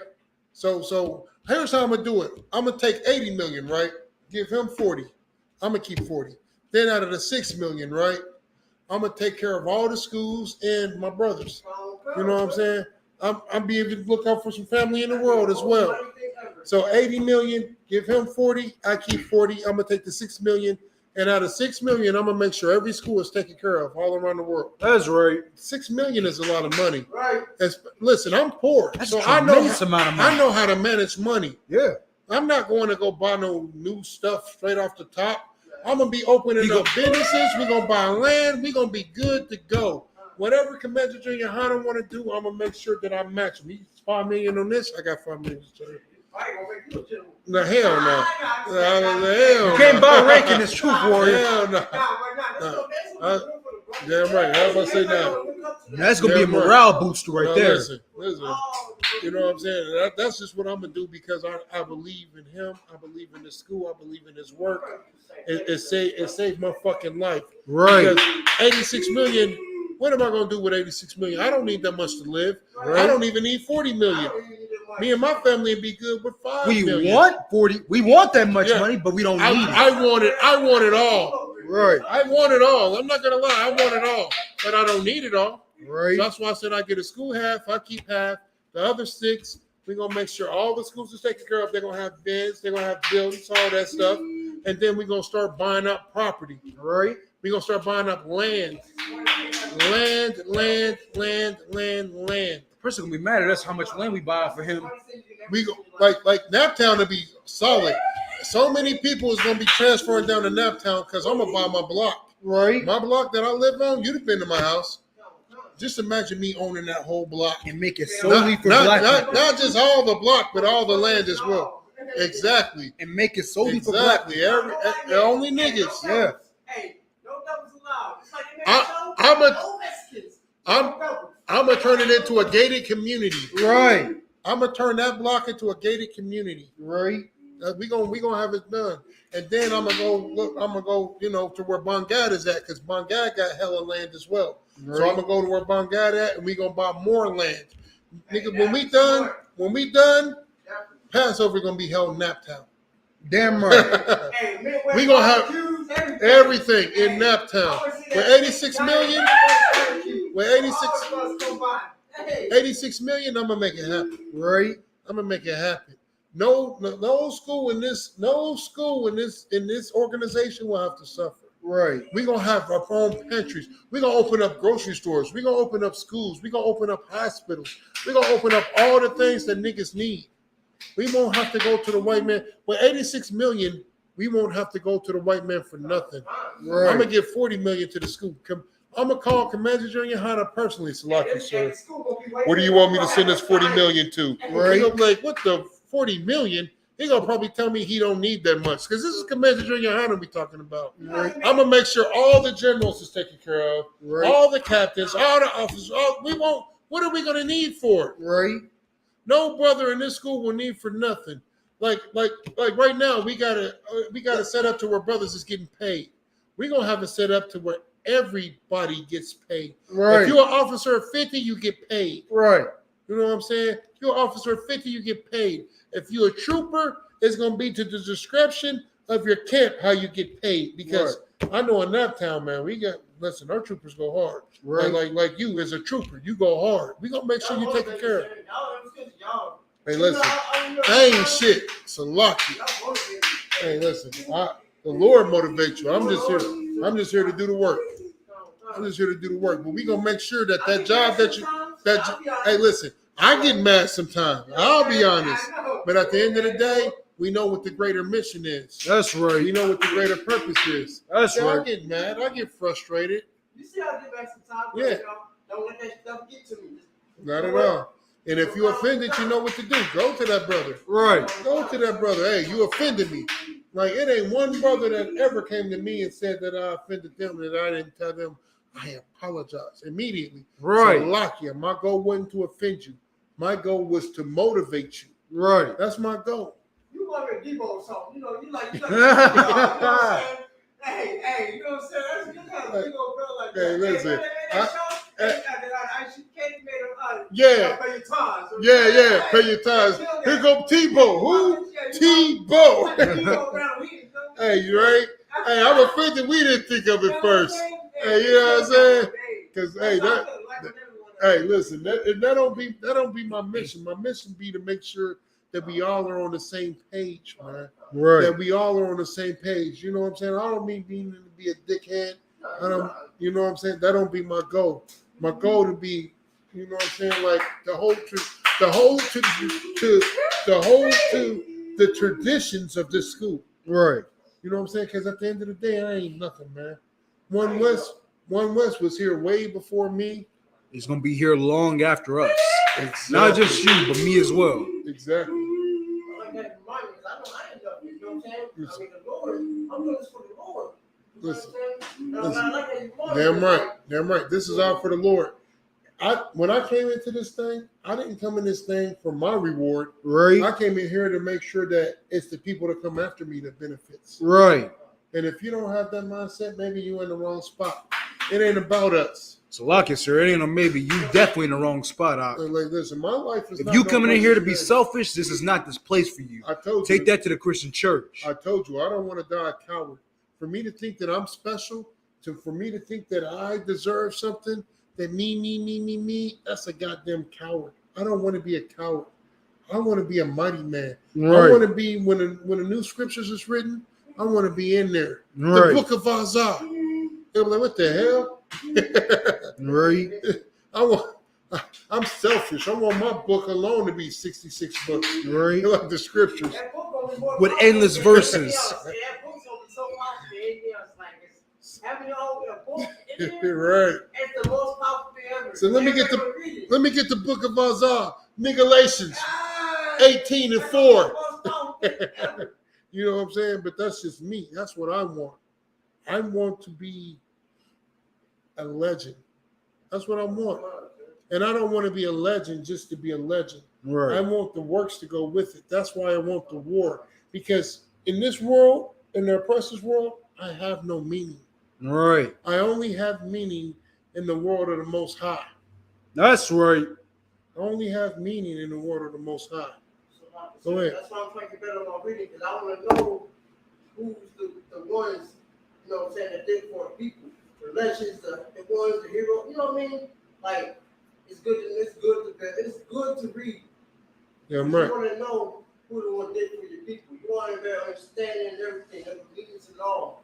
Yeah, I'm right. Like, I struggle sometimes about reading, but like. So you and me both. You know what I'm saying? But reading is important to know what happened. Like, the white man's double everybody's. That's right. Yeah. Salakia, man. You know, you talking about all this legend stuff, man. Like, not to get too big headed, but like that's like to me personally, like as of right now, like that it brings me joy. It puts a smile on my face, man, to know that in the future I can actually tell my kids, my grandkids, and the people after me, man, that my father was an officer of 5,000, Lord willing, a general, man, in this ISUPK, man. Listen, and to tell them... Don't make me no general. Man, to be able to... It's going to be a long time before that happens for a nigga like me. Even then, I can still tell you you made it. We got to take the kingdom. Damn That's the right. only way it's going to happen. We got to take the kingdom because there's a lot of mighty men that's in front of a nigga like me. And I'm yeah, but I work them, sir. Like, listen, that's all I got to say. You already know that's what I preach down here. Outwork niggas. Right. If you want rank, if you want power, outwork them. Right. That's all you have to do. It ain't what you do when everybody fucking sees you. Salakia in my language. It ain't what you do when everybody is watching. Right. What do you do when nobody sees? Right. What do you do when nobody knows but you and the Lord and you're captain of this city? That's what that's what separates you from the rest of the pack. You get what I'm saying? And you know what I'm saying? Not to be a dickhead or sound like I'm bragging, but like you already know what you know I go hard. Right.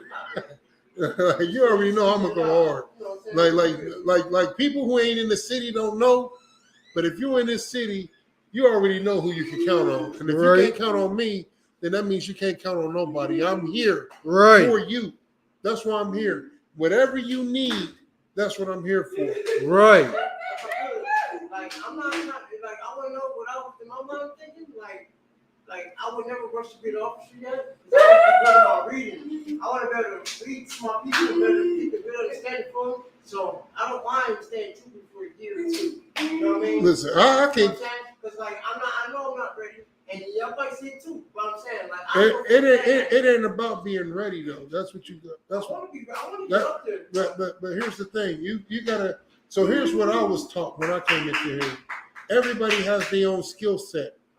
Like in my opinion, like people argue like Cormapar. He argues with me all the time when I say I'm not strong in the scriptures. He's like, yes, Right. you are. You know what I'm saying?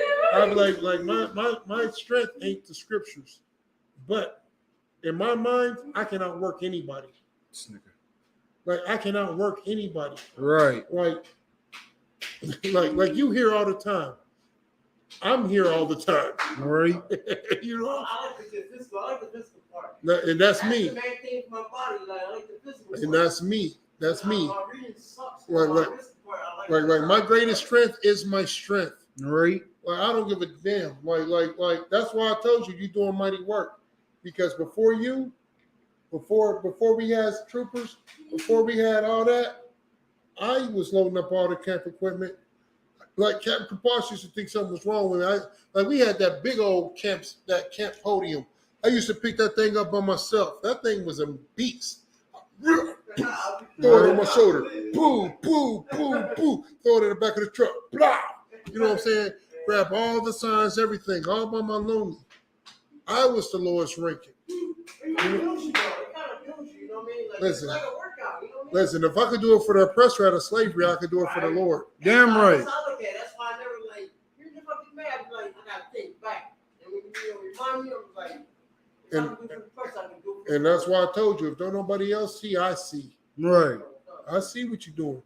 I see it. You know what I'm saying? Like, I did by myself, but then I gotta think back. For the person by myself. Right. Right. So, you're doing it for the Lord. Don't ever think that you're doing it for anybody else but the Lord, man. Right. See, the oppressor, when the oppressor does something, he's doing it for himself. Right. He only cares about himself.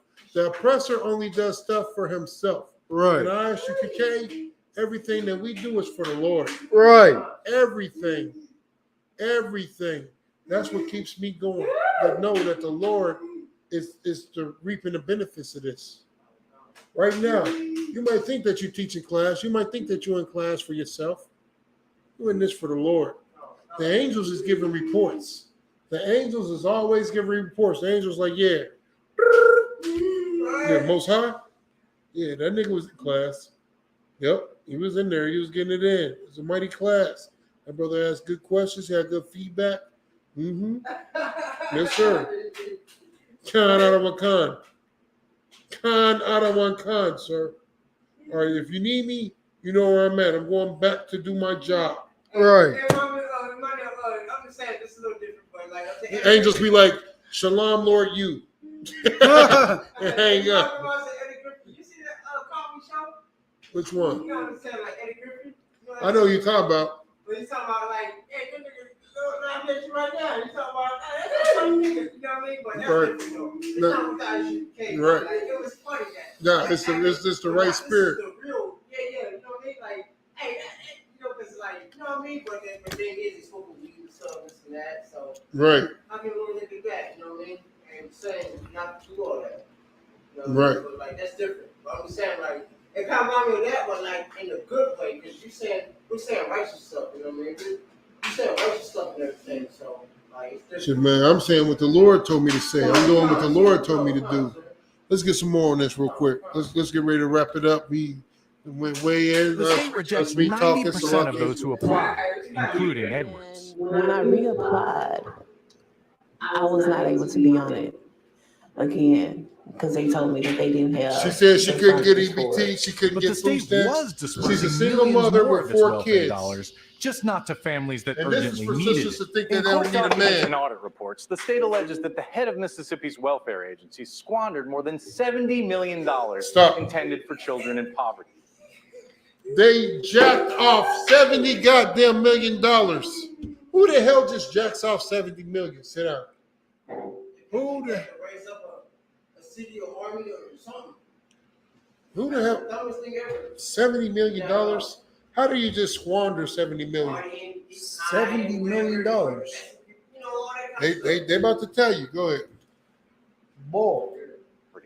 Instead, using it as a private slush fund to benefit his family and friends. Tens of millions of dollars on items like hiring retired pro wrestlers, first-class air travel, a horse ranch, and $5 million to build this women's volleyball facility at the University of Southern Mississippi. Stop! Oh, okay. Right off the bat, I want to get on this. Go ahead, Shania, before I get into it. Right off the bat, I want to get on this because this is what I was saying earlier. This devil stole $70 million. Over 90% of the money that they was holding up. Denied a single mother with 4 kids. Right. Benefits. They said, bitch, you don't get none of this. Right. Said, I'm poor and I don't have a black man in the household and I need your help, Mr. White Man. He said, he looked at her and said, shut up, bitch. Right. You get nothing. Salakia, my language. They denied I just want you to understand how serious this is. Right. He looked at her and said, shut the... You want front what? door. Shut the front door. That was So it was a man. white man that stole $70 million. Not just a normal white man, but this, if you would, pull the picture up. We done with that right there. Pull the picture up of these devils right here. I'm going to pull it up on the. Oh yeah, I guess you can't really see it. Pull the goddamn picture up. Show these goddamn heathen devils. Show these goddamn heathen devils, boy. These devils is the worst of the worst. Facebook. That's him. Now, so Brett Favre is the one in the. It's on. Brett Favre is the one in the right, in the white shirt to the far left, and those are all the government officials that he was in bed with. Really? Yeah, not in bed like homosexual. Oh, but to say really? No, in bed with for stealing money. Oh, but so he's a homo. No. Those are all the people that he was stealing money with. Now, all of these devils are millionaires, mind you. All of these devils already have millions of dollars. And they said, R.A., you know what they did? These devils right here pulled a real Debo. Like we just got through watching that skit. Yeah. We just got to watching that skit in Philly where Captain Tazawan and Captain Ariad and the other brothers, man. Shout out to them niggas, man. That shit was hilarious. That nigga said, hey, damn right. Shout out to them niggas, man. That's that skit on Friday where Debo was like, yeah, I got some money, but I don't want to spend my money. I want to spend Red's money. This is the real Debo right here. These devils, they said, yeah, we got hundreds of millions of dollars, but we don't want to spend our money. We want to spend the poor black Negroes' money. Right. We want to spend these niggas' money. Right. Someone needs to speak about this at the camp. You know what I'm going to do. Hey, this is something we can be talking about. You know what I'm going to do. Right. You know what I'm going to do. Go ahead, Shinya. It's a lucky, real quick. I want to spend these niggas' money. Real quick. Poor ass niggas. And my fault you niggas ain't got money. Right. Well, maybe if you give us some, I ain't giving you nothing. What we work for, you ain't work for nothing. We built America, you ain't built nothing. This is the oppression spirit. I built America. By beating your backs. Right. This is the oppression. This is Brett Favre. Hey, them devils said, bend over and toot it up, niggas. That's horrible. Because I'm going in. He said, I'm going in raw, no condom. It's terrible. Hey, that's the no condom squad right there. So, go ahead, so no, you no rubbers for what? So I was gonna say real quick sidebar. Since we already took the video down, I wanted to talk about this real quick. So this devil stole over $70 million to relive his whole, nostalgic feel, man. This man went back and rebuilt a volleyball team for his daughter. And he went back and built a volleyball team, he built a building specifically for a volleyball team so he can relive his relive his childhood nostalgia. If I could, the volleyball stadium only cost $5 million. What happened to the other $65 million? They bought a horse ranch. They brought it out. They bought horse ranches. He hired retired wrestlers. They retired wrestlers. Them niggas hired Nick Foley. Them niggas hired Shawn Michaels and Triple H. Jerry the King Lawler. Triple H The Rock. When my thing is this, real quick. When my thing is this devil did all this just to get caught, right? So they catch him and everything, and they tell him to return the money. So keep in mind, they told him to return the money. They're trying to say he paid the money, but other reports said that he didn't. Go ahead. So even then, even if he did return, whether he returned the money or not, my thing is this: where's the accountability? They gave him a $20,000 fine, and the reason why I say it's a fine is because what did they call it? Interest. They gave him a $20,000 interest. They just fined him for it. They fined him for stealing $70 million. They fined him $20,000. That's it, Ak. That is it. There is no accountability here in America, man. Okay, so my thing is this: he's being brought up on welfare fraud, right? Right. What happens to black people when they commit fraud? They commit fraud. They getting 30 years, life sentences. Okay, so they ain't getting slapped on the wrist. So we ain't in agreement. They go to prison. Yeah. So when black people get jammed up on fraud, they go to prison. Why ain't Brett Favre in jail? White privilege, sir. There's no such thing. Same reason why Killian Ryan got off. Same reason why Dylan Storm. No such thing as white privilege. How dare you? Same reason why Dylan Storm Roof got Burger King before he went to jail. I'm a proud American. On a 10-year. Can you sing? The nigga said, "Oh, say, can you see?" That's horrible. Hey, listen. The sad part is this: Our people don't care about this stuff. Even with all this being brought out, they're going to say, well, what about they're going to find some way to defend them. Here's what they're going to say. Well, what about black on black crime? If you're not going to repeat it, you're scared of them. Why are we scared of them? I forget who brought it out. Weren't they like, what about white on white crime? I think it was you. It was like, what about white on white crime? Why isn't nobody talking about Ukraine versus Russia? Right. You want to help these niggas. Right. Why not help those black people that are committing black on black crimes? Right. Why ain't you helping them out? Nobody ever speaks about white on white crime, Chinese on Chinese crime, right? African on African crime. God damn it. Does nobody, Salaki, does nobody know about the Yakuza down in China?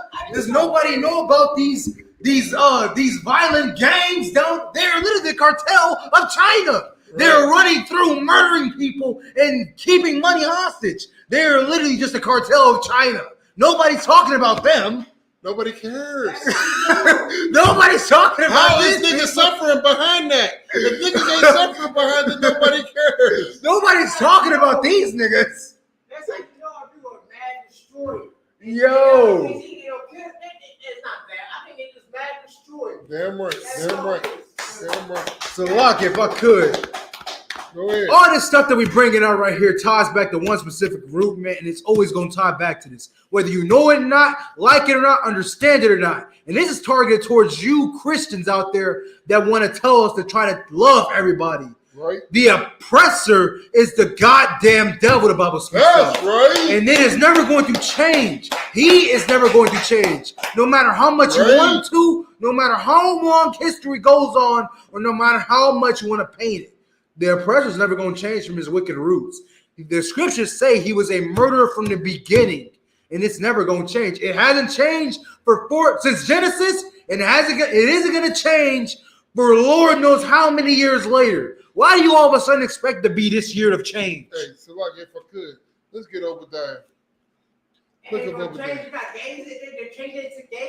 And before you get Obadiah, I want you to pull up the article. Come on. Pull up the article. So that's all the devils that are being accused of it.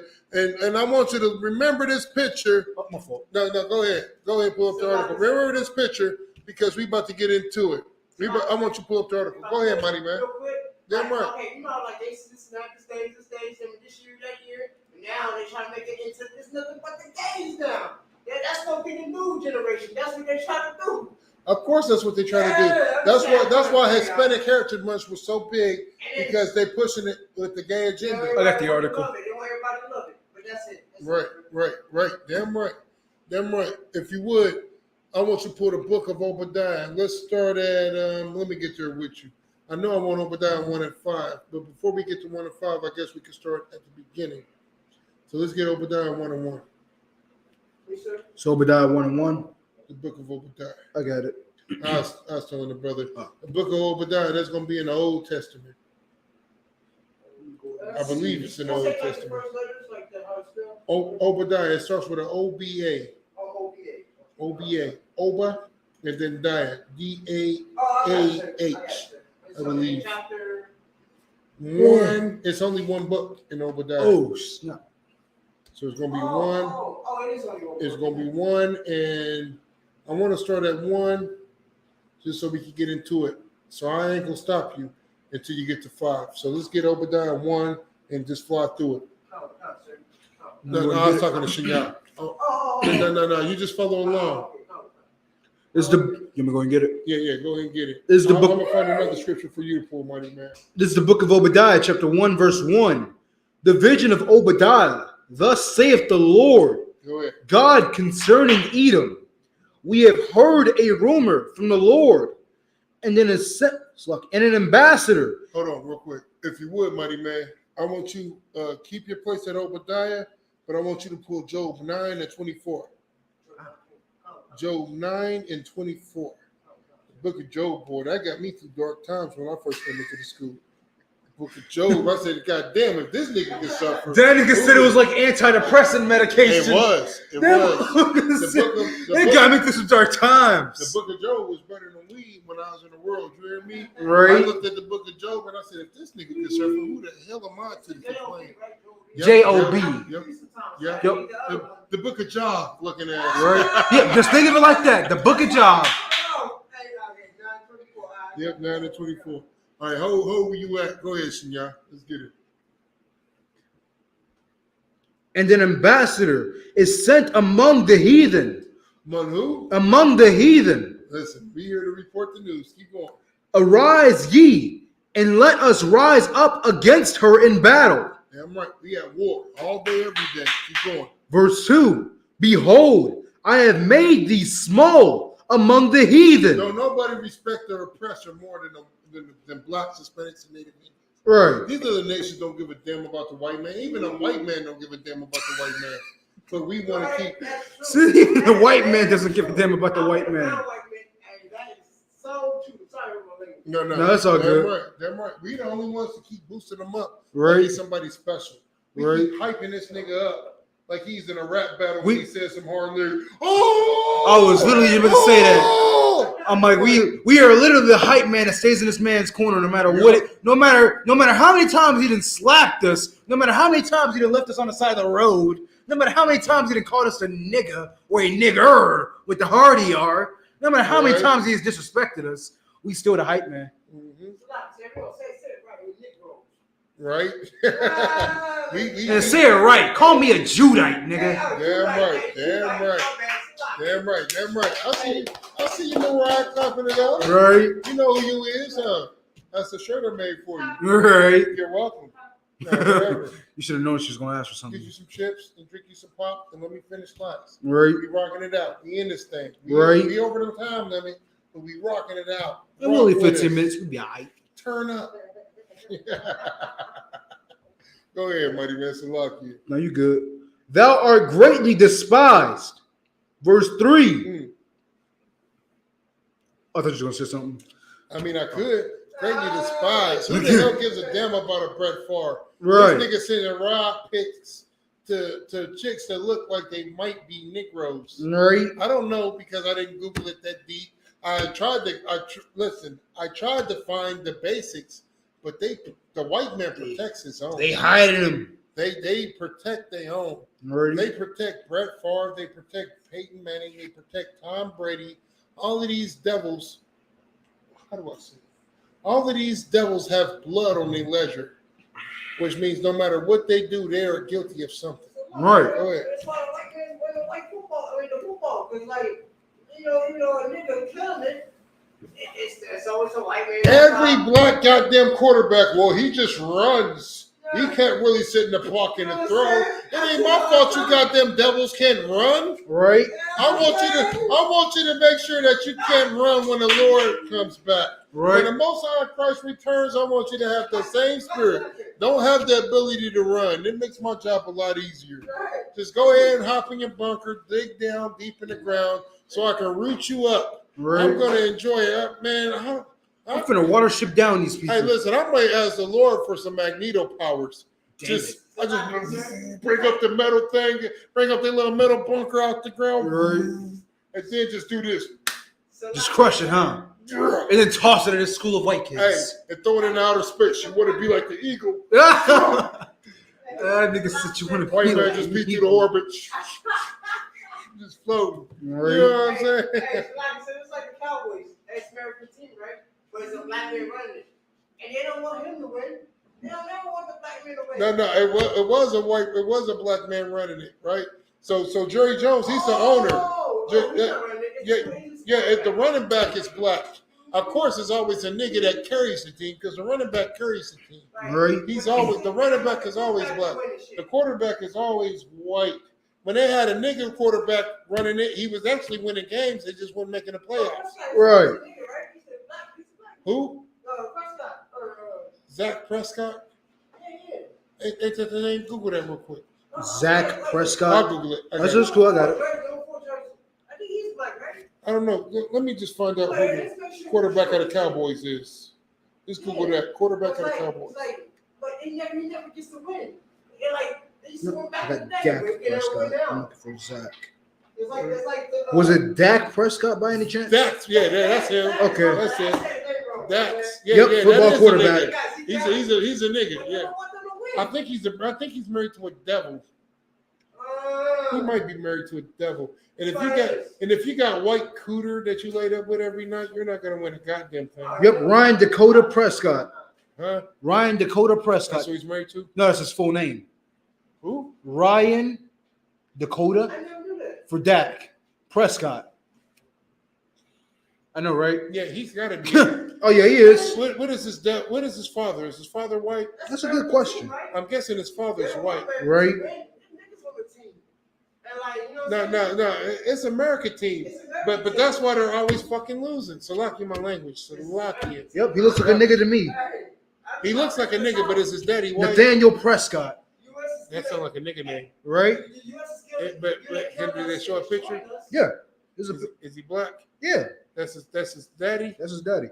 Hey, most of Christ, at least he's a nigga. Yep, Nathaniel Prescott. Well, from the picture, he looks like a nigga. You know what I'm saying? And then the name. No, Dak Prescott is a nigga. Yeah. We looked up his father. His father looks like a nigga. You know what I'm saying? His granddaddy may be white. I don't know. Right. I think because he's a nigga, they try to get this. They don't. I mean, not only that, but they hate niggas. Period. Yeah. Like prime example. Whenever a black person is a good quarterback, it's always a trick or trade to why he's a good quarterback. It can't be because he's just better than white people. Like prime example, what's that dude? Patrick Mahomes. He's a beast. Go ahead. Salaki, real quick. He ain't just married to a devil. He's married to a devil. She's one of them mugs that look like they just automatically call the cops on you, huh? See you in the hood. Yeah. I'm calling the cops on you, nigger. She's one of them white girls. You got him a white bitch. Yeah. God damn. He's got plastic surgery all over him. Oh, Lord. She got him a porno white bitch. It's a good night. That nigga said he got a porno white bitch. Yeah, I can't hear, man. That is good night. This bitch, yeah. Then the picture they show. Yeah. Like she's pretty or something. Right. Bitch, just a lucky. He all hugged up on her too. Like this is it, y'all. This is it. Right. I put all my eggs in this basket. Right. Listen, you better pray to the Lord that bitch don't end up on my plantation. Because I'm going to do her bad. I'm talking about bad. Every day that I wake up, I'm going to grab this bitch by her hair. Come here. Right. She's going to be snatched down, just grab her and yank her. Right. And take my big old blade that I'm going to keep on the side of me. Shing! You know what I'm saying? While I got her by the hair, I'm going to just rub it across my blade, sharpen it. Right. Shing! Then I'm going to grab her and just cut on her. And then throw her back to the slave quarters. Right. Then take my blade and throw the rag in there. Put it back on me. Is it bad? I want to scalp her. Like by the time they is it bad that I want to do that right now? You said something about the hair. I'm just like, yeah, just get it done. I want her to have her hair because that's what I'm gonna grab her by every day. Yeah, but it's still funny just to see that. Just to see skull and scalp, just all gone. I want to see his wife like this. I want him to acknowledge this, that was once his wife. I'll tell you what, in the kingdom, I charge you to a game of paper, rock, scissors, and if you win, you can do with her what you will. Bet. As long as you don't kill her. I demand that this be our ritual from now on. Right. Whenever we have a specific devil that we call dibs on, we rock, paper, scissors for it. Look at that. Hey, I demand that this be a thing. Hey, listen. I declare. Hey, listen. In my mind, you're going to be running the kingdom anyway. You're going to be running on land anyway because I'm going off to war. Right. I'm going off to war to murder and marry many Black, Hispanic, and Native Indian women. You're going to have a lot of brothers and sisters. You want to know the screwed up? Be prepared. You want to know the screwed up thing about this? It instantly reminded me of King Cold and Frieza when he just pulled up on a sand splinter. It's like, my son will be governing over you now. Hello, monkeys. Right. That's exactly how I'm going to be. That nigga said, is this the planet that you were crying about? Yeah. He said, Earth. He said, why do you call it that? He said it's called Earth. Yeah. Well, what if they call it Earth? Why's there an A? Yeah. I would just keep calling it Earth. Yeah. That's how I'm going to pull from now on when we get the kingdom. While he's not at war, you're going to be stuck with me, and you're going to be stuck with all my horrible torture methods. I plan on dying on the battlefield. That's going to be my legacy. It better be by somebody who is worthy of it, because if it isn't, they're going to be of old age. No one's going to defeat right. me. It's going to be on old age. I'm going to then kill something worthy of it. Just the one spear at a devil. He's going to die. Right. Did you see this shot? Right. So when you throw one, it just impales like 5 other dudes. Right. Like, God dang. This was happening now, huh? I want to, listen, the only thing that I know for a fact is that I will not die a coward. That's right. I refuse to. I cannot. That is a fear of mine. And I'm going to conquer that fear. Right. That's why I can never drop my goddamn sword. That's right. If the day ever happens at camp, I'm going to die at camp. If Kentucky 8 ever happens, I'm going to die. If I was there, I would have died. Whoever had a gun would have had to murder me. Right. Because there is no way that I'm going to let any of that ride. I cannot, I repeat, I cannot let anything other than my sacrifice mean something glorious. Right. I cannot. Like you hear in the movies, our sacrifice will not be in vain. You're not going to hurt my brothers while not while I'm there. Listen, I hit hard. And I hit harder than a lot of niggas talk. So you're going to see somebody. I'm not going to stand there. I'm the type of nigga, I would have seen it coming a mile away. Captain Kaposh would have probably dropped my rank because I would have punched a nigga before he said take ground. Right. He'd have been like, take ground. You know what I'm saying? Like, I'm not going, man. They have to suffer. Damn right. Go ahead. It's a locket, man. With that being said, man, that's a mentality that I love here in the UPK, man. Cause let me would have been the Christian church, man. They told me if I'd have got attacked by somebody, I have to love and go into the fetal position. Nigga, love them to death. Have to use evasive. Push, love them to death. I have to use evasive maneuvers, sir. But here in the UPK, if you were to ever harm me or my brothers in any type of way, like I was taught this from a very young age. If anybody were to ever harm anybody in my family, gloves are off. I have the right to harm and kill. I have the right to defend my family. God damn it. I have the right to defend the people I love. I seen Commander Junior Hunter say this one time. Commander Junior Hunter said, even a rose has thorns, God damn it. Even a rose has thorns. Something so beautiful and delicate has to protect itself. I said, God damn. That's heavy, sir. That's hardcore. Even a rose have thorns. Right. To protect itself. And I've been through many thorns. That thing, this man trying to fight around, trying to fight with it.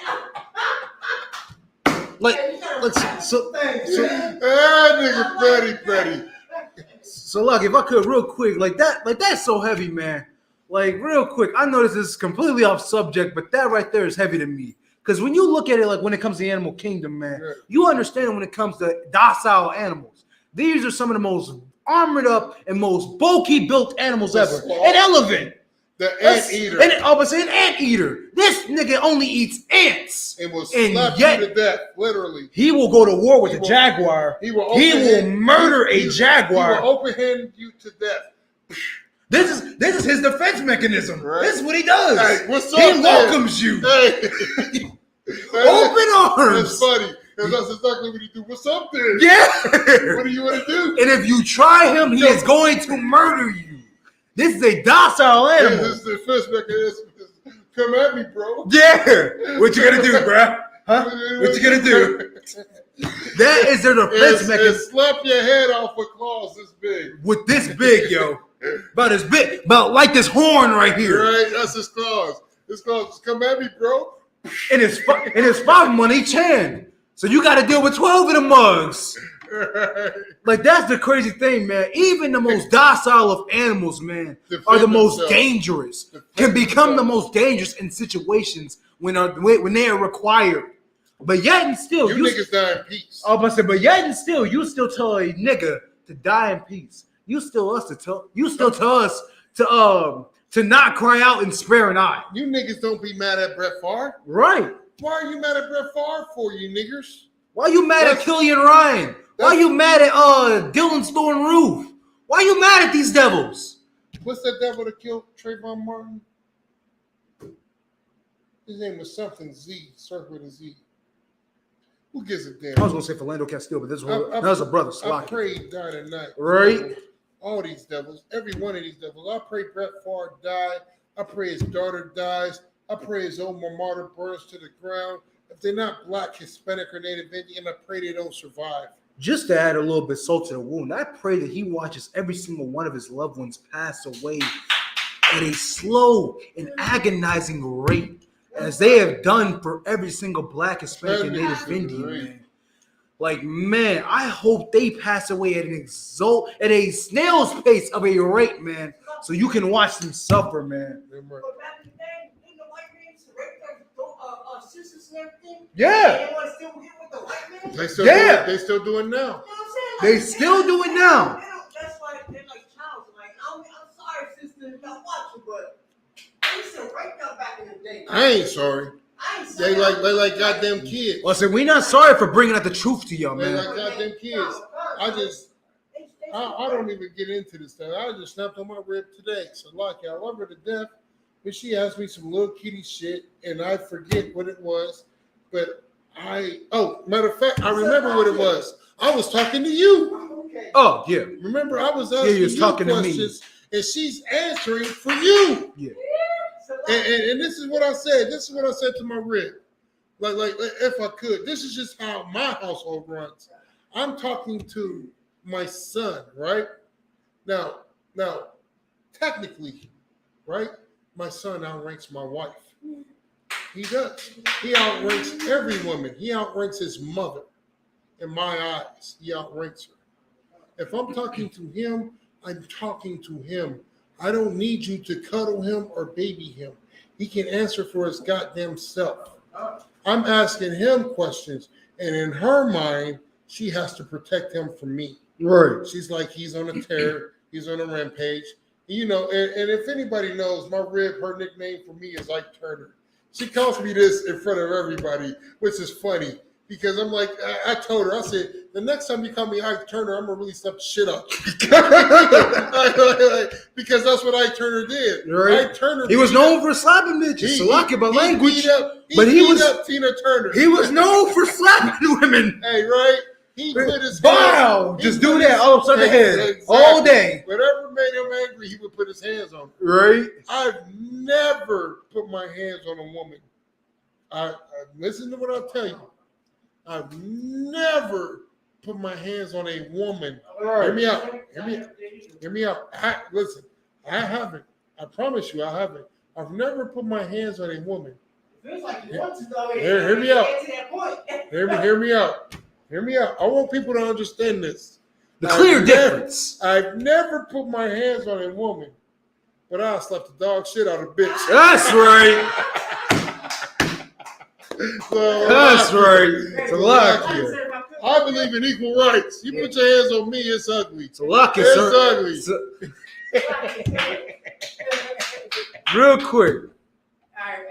Man, equal rights, equal lefts. The LGBTQ community is not safe from us, man. I'm sick of it. Listen, Lock, if I could, real quick. If I could, real quick, so Lock it. Maybe this is the liquor talking, maybe it ain't. But Zalak, if I could. If I could, real quick, when it comes to the LGBTQ community, they try to make it clear distinguish that you can be whatever you want here in America. But I'm going to go ahead and tell you this now. If you are a Black, Hispanic, and Native Indian, and you are either listening to this video or you are an ISUPK, man, there is no, you're going to be a woman one minute, you're going to be a man the next. You put your hands on me or you talk to me any kind of reckless way, if you a woman or if you you transfer to be a man, I don't care what you profile as, I'm gonna hit you like one. If you act like a man towards me, I'm going to treat you like one. And put your goddamn hands on a man. I'm going to treat you like what one. What am I supposed to do? Go ahead. Like the sisters, like they all talking bad and this and that to their own black husband. But what about the white men? They want to go They to the don't- white men. They don't have They'll that. stand up for them. They don't have that energy for Brett Favre. That's what They I'm saying. don't. I don't get that. Like, They don't have that energy for Brett Favre. Go ahead. So look I'm here, talking heavy, man. real quick, like to answer that, man. I remember there was a story. This is a while ago. This is a few Hey, years. that's I, a think it's like goddamn shirt. That nigga said equal rights, equal lefts. I think this was like a year ago, man. When it was That a nigga said equal rights, equal lefts.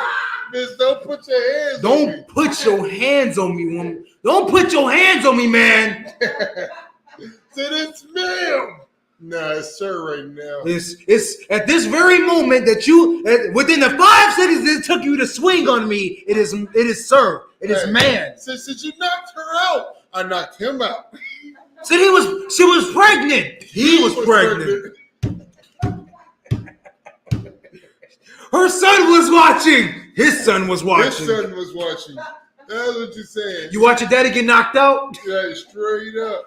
Hey, straight up. Right. That's what it is. That's what it's come to. Hey, Here in 2022, that's the mindset that I have to have. Hey. As a 17-year-old, this is the mindset that I have to have. Ah, nigga petty. So lock you. My fault. Quick sidebar, man. I wanted to answer. I wanted to go back to what this brother was saying, man. Like he was saying, man. Like when it comes to the black woman, they don't have, that anger and that, that same drive that they do for a black man that they do for the oppressor, man. There was a while ago where a sister ran up in a Chinese shop to get her nails done. Asian man, gets fed up with her, fed up with the black woman talking to him any type of way. So the black woman, gets all up in the Asian man's face, so he beats off on her, gets her down on the ground, just throwing hands on her, and she's crying. And she's crying out, "Why ain't you helping me?" The black brother that she was sleeping with at the time, he's recording. You wonder why that man's recording? Because I'm pretty sure the same way that this black woman was treating this Asian man is the same way that she's doing to him, that she's doing to this black man when they get home. She's nagging this man. She's cussing him out. She's talking to him any kind of way. Like that same spirit they have for these black men, that same anger and frustration, the same drive they had to put their hands on a black man, they don't have for these other heathen nations. They feminine men. Like I said, here in 2022, man, as a 17-year-old, man, even when I was 15, when I came back into this, man, I understood that this generation is different. You gotta adapt to it. Because if you don't, you are in a world of hurt, man. Like these homosexuals are a lot more violent than what they used to be. They used to be in a What'd you say? Oh yes, homosexuality is normalized now. Homosexuality is normalized now. That's why I brought it out. When how a female can go from a man when it's convenient for them, but then when you put your hands on one of them, when you put your hands on this so-called man, it's an issue. It's a woman all of a sudden. It's a woman all of a sudden. Right. They pushing this homosexuality so hard that it's going on to our kids. Like Cap had brought it out in camp. Kids can now identify as whatever they want to be in school now, without their parents' authority. With homosexual. I wish my son would go to school talking about he's a female. How dare you? Said a maggot. A maggot. Boy. That's all I got to say. I can't keep. If I keep on speaking on this, man, it's gonna keep on rambling on. I have a perpetual hatred, not only for the oppressor, but for the LGBTQ community, because that is personal, man. Brett Favre support the LGBT community. Even if he don't, he gonna say he do. Because let me tell you something. He ain't going up against it. Hating black people is better than going against the LGBT community. Right. Salaki, if I could. The simple reason behind it, because they have a community behind themselves. Right.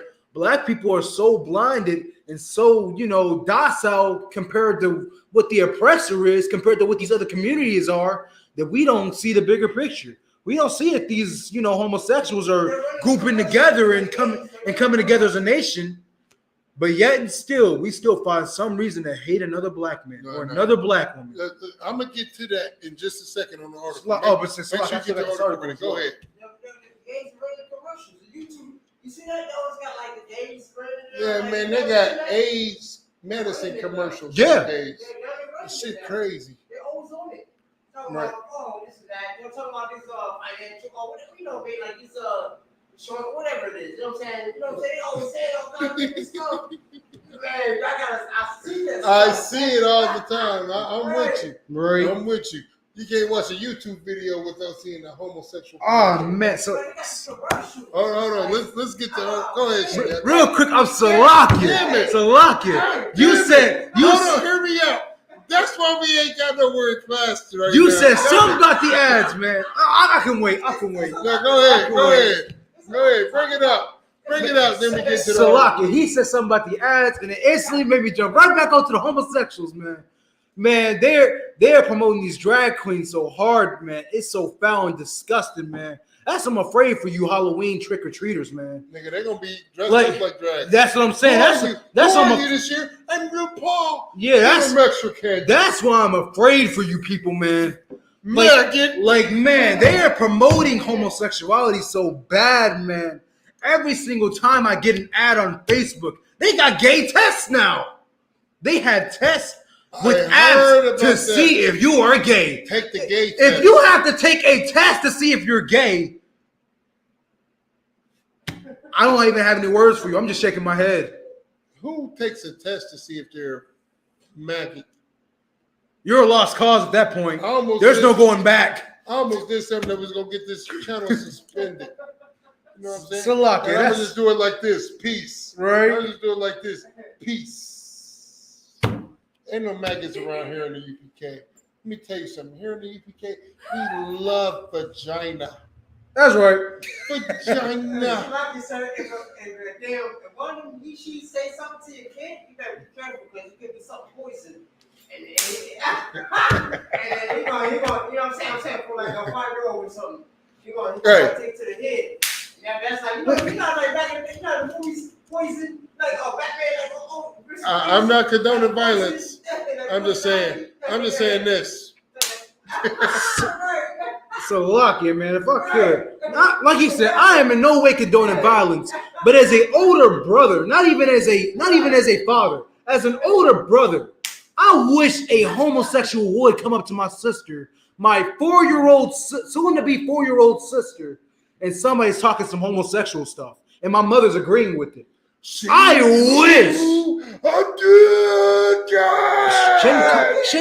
Shinku Hadouken. Somebody's getting JoJo Bizarro'd in this mug. That nigga said, stand. Go Right? Somebody's getting hurt. Somebody's getting hurt. Get over here. Yeah, Scorpion. That's it right there. About to make me turn to Liu Kang in his mug. That nigga said, Look what at that. did you just say? Never mind. I'm going in the house. Hey, before you go in the house, get over here. Right? I wish. Hit him with the uppercut. Whoopsie. On the bottom of the screen. Yeah. So lucky, man. That's all I can say right there, man. Ain't no way condone the violence. It's all a joke. Right. It's a joke, but we serious. Right? It's a joke. So lucky. I'm about to go and get back to this article, sir. So lucky. I done dragged it on for you. So lucky. That pressure's the goddamn devil. That's right. Esau hated Jacob. Pray Favre hates niggas. That's right. Especially if you poor. That's right. Be a poor. It's not enough to be a nigga, but you got to be poor too.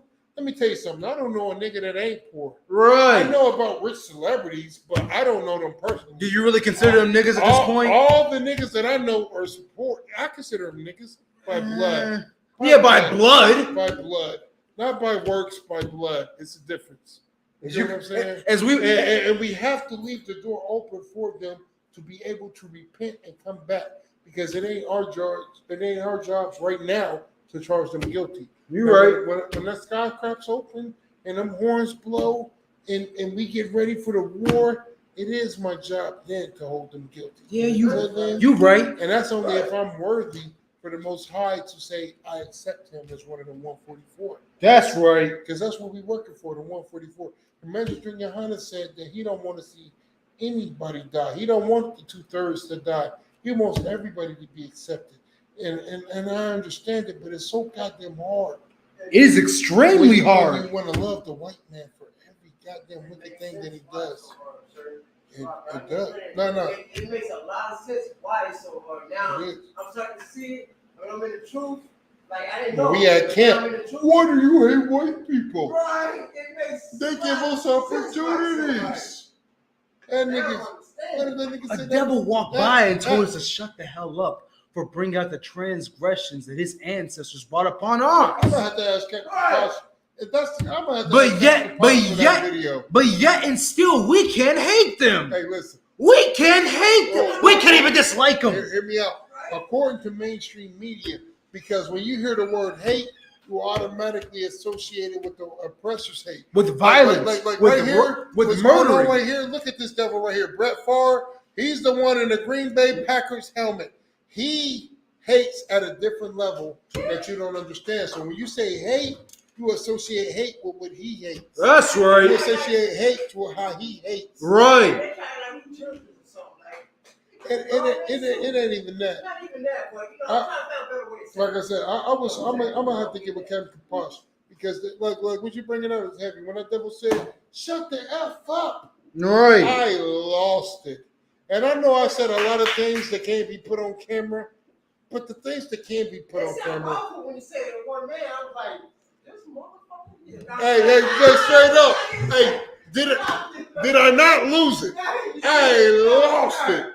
I said, man, hey, I the spirit that's on you right now, that's what my spirit was. Right. And I told him, if you want to shut us up, shut us up. Hey, that shit was hardcore. Right. Hey, listen, I don't have a problem with shutting up.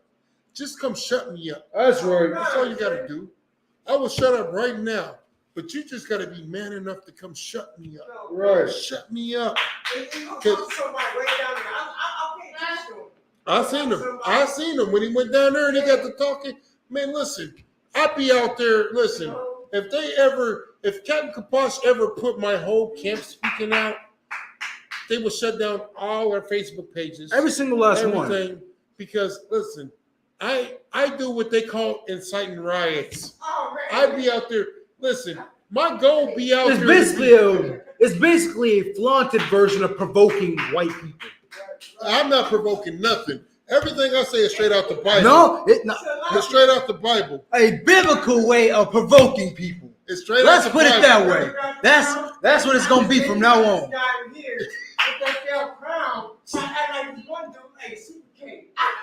Man, that maggot. Hey, you see how I cussed him out. You see how I cussed him out. And I'm not even, hey, listen, Salakia. I was trying to pick a fight because the second that he crossed the line, I was going. He was trying to break us down. 1 minute. Oh, man. He got that color. He's trying to act like the dude off the commercial. That nigga's a maggot. And that's why I told him, you was a bitch and you ain't about no warfare. You ain't about what we about. I said, quit D-riding Commander General Yohana. They never gonna, we gotta make sure we record next time. Quit trying to D-ride Commander General Yohana. Don't be mad because he got soldiers like me ready to die. Don't be mad because he got soldiers like me and my brothers ready to die for him. And you have nobody that's gonna cross the line for you. Anybody that crossed the line for you gotta see me. And they not ready for that. Man, he's not. No, he knew he's a. He knew he's a snitch. I just know what that comment is. He act like that one dude. Oh, we are Caesars. Hey, that was hilarious when you said that. Next time, whoever's there next time, make sure I record. You know what he is? He's a Brett Favre. He's a Brett Favre lover. That's who he is. He loves the white man. He loves the white man. Go ahead, Shinya. So lucky. I know I'm the one to talk, but I'm trying to get back to this article. So lucky. No, He's a Brett Favre lover. And my thing is this: at that point, once I tried to be in the spirit of brotherhood and he didn't accept it, I lost it. And now that you don't want to be a brother, you're an enemy. Right. You don't want to be a brother under Commander Johanna and follow what Commander Johanna said. You're an enemy. So don't keep trying to talk to me like you want to be a brother. Right. You're a goddamn enemy. And I don't want no brotherhood with you. I want war. Nothing but war. What do you want to do? Man, listen, I'm sorry, man. I just don't have mercy for maggots. I almost said the F word. Maggots. I don't have mercy for maggots. You know what I'm saying? At the end of the day, man, listen. At the end of the day, I refuse to die a coward. I refuse to live a coward. I'm going to die a glorious death. That's right. I'm going to die slaying some shit that shouldn't have been slayable. That's what I want to do. That's what I'm going to do. Understand? Ain't no mercy for none of these niggas. If you ain't One West, I don't have any mercy for you. That's right. Nothing to you. You're beneath nothing, man. This is the one body. All these fake groups come out of One West. Right. Even the oppressor knows it. Even the FBI calls them One Westerners. Right. I know this because I've done the research. I've done a class on it. Start watching the nigga. Right. That's all I can tell you. It makes sense, sir. It's like it's looking up to the white man. It's like, Them is one. what's it gonna want to agree? You know what I'm saying? Like Try to be. Hey, he's not a priest or prophet. He's a YouTuber. What do they call y'all? The niggas to be on YouTube all the time. A sluck, he would be a blogger. That's what I'm thinking of. He's a blogger. So a YouTuber is a different thing compared to a blogger. So a YouTuber would be somebody who's actually documenting, progress and stuff like that. Like they got a specific thing they're, doing. Like you got storytellers, gamers, stuff like that. Right. He's a blogger. He's the type of dude who documents literally everything he does. He wants to get fame. But he wants the fame. He wants the views. He wants stuff like that. He's not doing it for actual cause. He's just doing it just to do it. Lord knows that if I had not had the discipline on One West, I would have beat him up. I wanted to beat him up so bad. That's why I started talking.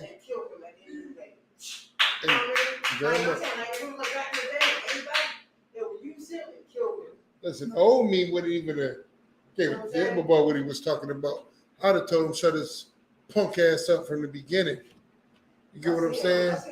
Because he loves the oppressor. That's who he loves. He don't care about blacks, Hispanics, and Native Indians who will be going through. Right. He's like everybody else. Like that one brother that came to camp. Why don't you love the white man? They give us opportunities. That brother fresh out of jail, and that's his mindset. He wasn't looking. Ankle monitored him the size of this tablet, all on his ankle. Size of the tablet? It is the size of that toilet paper roll back there. Right? He think the white man let him free. Yeah. White man said, nigger, I'm letting you out. You're welcome. My thing is this. He said, thank you. Real quick, I want to get back to this. I want to get back to this article, but real quick, if I could, my thing is this: if the white man gave him an opportunity, where was that? Where was the so-called opportunity before he went to jail? Why didn't the oppressor give him a slap on the wrist and was like, you know what? I'm gonna give you an opportunity, a chance to change your ways. I got a question. If the oppressor gave him an opportunity, who gave the oppressor an opportunity? Right. Who gave the oppressor an opportunity? Right.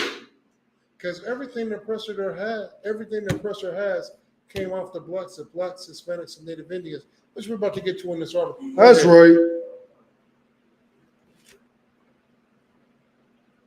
Lucky. Let's get it. Lucky. And we know we extra late, but guess what? Extremely late. We don't give a damn. Right. We in this thing. I like to know about this and that. What's going on? Damn right. This is the oppressor. This is the oppressor, Brett Favre, who has been proven guilty of stealing millions of dollars from poor black people. He hates us, just like every other goddamn oppressor on the face of this planet hates us. Right. Something you want to say, Shinya? Oh no. Go ahead. Let's get it. It's not just Mississippi Brett Favre's long history of sexual harassment and misconduct allegations. Just read that again. It's not just America. Brett Favre's long history of sexual harassment and misconduct allegations. Right. It's not just Mississippi. It's not just America, man. Brett Favre has been doing this. Like I told you, I was an avid NFL watcher. I had the NFL package. I had the NBA package. I had all the spicy news. I knew what was going on. And whenever they would say that, I would always wonder what was going on. But I was in the world, so it didn't hit me the same way it hits me now in the truth. Go ahead. Well, I can say, let me say the homosexual, man. You know, basically, man, that Michael Jackson, I'm sorry to bring this back, way back, but you know what I mean? Michael Jackson, how he wanted to be a white man. I mean, like, you know, you beat yourself up. It ain't just him. Like right now, when you look at Serena Williams, when you look at Little Kim, they done bleached their skin and got all this surgery to try to look like the white man and the white woman. Like, for real? They hear the God. Yeah, they do anything for their acceptance. That's what. Anything for the clout. Yeah. Listen, it should make you mad. Oppression makes a wise man mad. Right. The only wise man left on this planet is in the ISUPK under Commander Junior Hunter. Right. Go ahead, Shinya. It's ugly. Penis pics ugly. What the fuck? The NFL doesn't. Hey, he sent the dick pic. Yeah. She said it's ugly. Yeah. Hey, listen, I'm not one to brag, but I've never had that come back to me. Right. You know what I'm saying? Hey, so I've never had to deal with that before. Hey, listen, man. This is a story. So I don't condone this, but at the very least somebody's not calling my stuff ugly. Hey, listen. That's a story for another day, but I was just thinking with this. That was funny. Everybody that sent dick pics before. And if you block Hispanic and Native Indian, you've never got that response. No! You never had a chick say that's ugly. Right. You know what I'm saying? I sent one time and I had a chick come pick me up from 3 hours outside of this city. Damn. That's all I'm going to say. Must be nice. I said, Bookum. She said, I'm on the way right now. There it is. I said, yep, and I'll be waiting. Right. Because this motherfucker don't go down. Salakia, my language. Nah. It stays angry like the Hulk. Salakia. Salakia. The NFL doesn't want to talk about it. In fact, the NFL would prefer you forget the long history of sexual harassment. Read that again. Who does what? The NFL doesn't even. The NFL doesn't want to talk about it. They don't care. They don't want to talk about the white man and all the crimes that he's committed. Right. Keep going. In fact, the NFL would prefer you forget the long history of sexual harassment and misconduct allegations against our players. Stop right there. Go ahead. Salakia. Hold your point, mighty man. This is the same spirit every oppressor has all throughout America. He wants you to forget about slavery. He wants you to forget about the transatlantic slave trade. He wants you to forget about the Trail of Tears. He wants you to forget about Jayland Walker, Emmett Till, Tamir Rice, Donovan Lewis. He wants you to forget about the murders. He wants you to forget about every single murder of Black, Hispanic, and Native Indian. He wants you to forget about the fact that you were once stuck in Egypt and brought over here by slave ships to slave away. He wants you to forget about the genocide and the mass murders of our Ghetite brothers. He wants you to forget about all these wicked things. And it has been trickled down all throughout history. And this is a prime example of it. So Lakia. He's talking about, like, okay, they don't want to talk about that, but they want to talk about a black man, anything. Exactly. That's what I was just about to say. They want you to talk about Deshaun Watson. Right. They want you to talk about Ray Rice. Right. They want you to talk about Michael Vick. They want you to talk about every Black, Hispanic, and Native Indian athlete that does something wrong. But don't talk about the white man. Don't talk about Brett Favre. Did y'all know who Peyton Manning is, right? Yeah. I don't know who he actually is as far as sports go, but I know he's a football player, but I've heard the name and stuff. Peyton Manning is the white quarterback that used to play for the Indianapolis Colts. He's the white devil that brought a Super Bowl here. Yep, he won a Super Bowl for Naptown, and then after that, he brought the Super Bowl here. And that's the reason why they're mutilating the goddamn interstates now, trying to make this a major metropolis because of Peyton Manning. Right. But what they don't tell you is that in college, Peyton Manning was accused of rape. Really? Some chick said he raped her. He said Peyton Manning forced himself upon me, raped me repeatedly, did all these other wicked things, and nobody brought that up. You know why? Because they put out what's called a gag order. A gag order that prevents anybody from talking about it, because if you're talking about it, I'm going to sue the dog crap out of you, and you're never going to be able to walk in the grocery store without being considered a criminal. Hold your point. Go ahead. So lock it real quick, man. Hold your point. I don't want to get too long-winded because I want to get back to this and, go ahead and close this class down. But I don't want to get too winded on this. But I want to touch on that real quick because that is just only the oppressor could think of something so wicked and vile. When he was in Texas, he was raping bitches. Just listen to the name of that, a gag order. Like that. Like, a gag is meant for you to keep people quiet. That sounds like some porno stuff to me. Yeah. Even if you don't think of porno, you use a gag in a hostage situation. You might tie a cloth around someone's mouth so they can't yell or speak or make any noise. Yeah, that's right. That's exactly what that is. It's meant for you to keep silence or else we're going to sue you. Shut the Only fuck up. the oppressor could think of something so wicked and vile. It's called a gag order. Go ahead. A white man ain't smoothing to the brother. You the more easy, like, you know what I'm saying? Really, if you really think about it, they rather choose a black man than like, I'm saying, like, white female, all that, you know what I mean? Then, because, Right. like, you know what I'm saying? But, like, if a brother do raping a woman, because we got it from a white man. The white man thinks that way. And you know what the messed up part is? What you're saying is so heavy is because Deshaun Watson, right? He played for the Texans. Now he's playing for the Browns.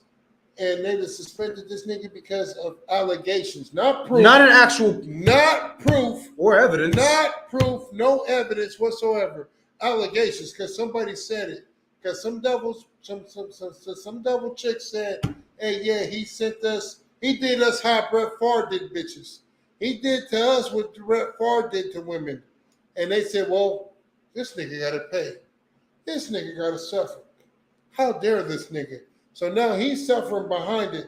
But Brett Favre has been proven to be wicked time and time and time again. And nobody has ever suffered behind it. Why is that? We're about to read it. Keep going. Oh, God.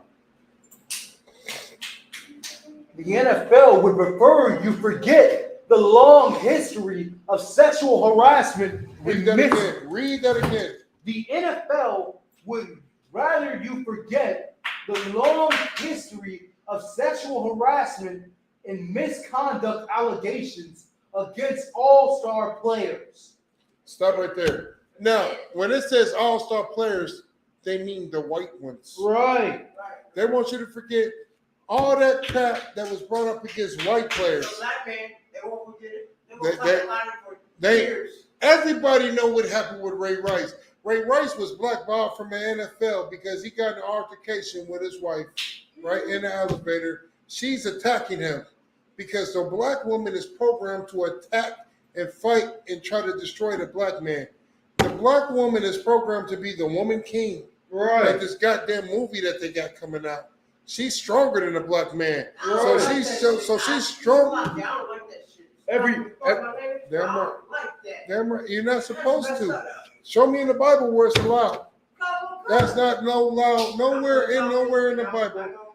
Let me tell you something. Muslims, hey, Salakia.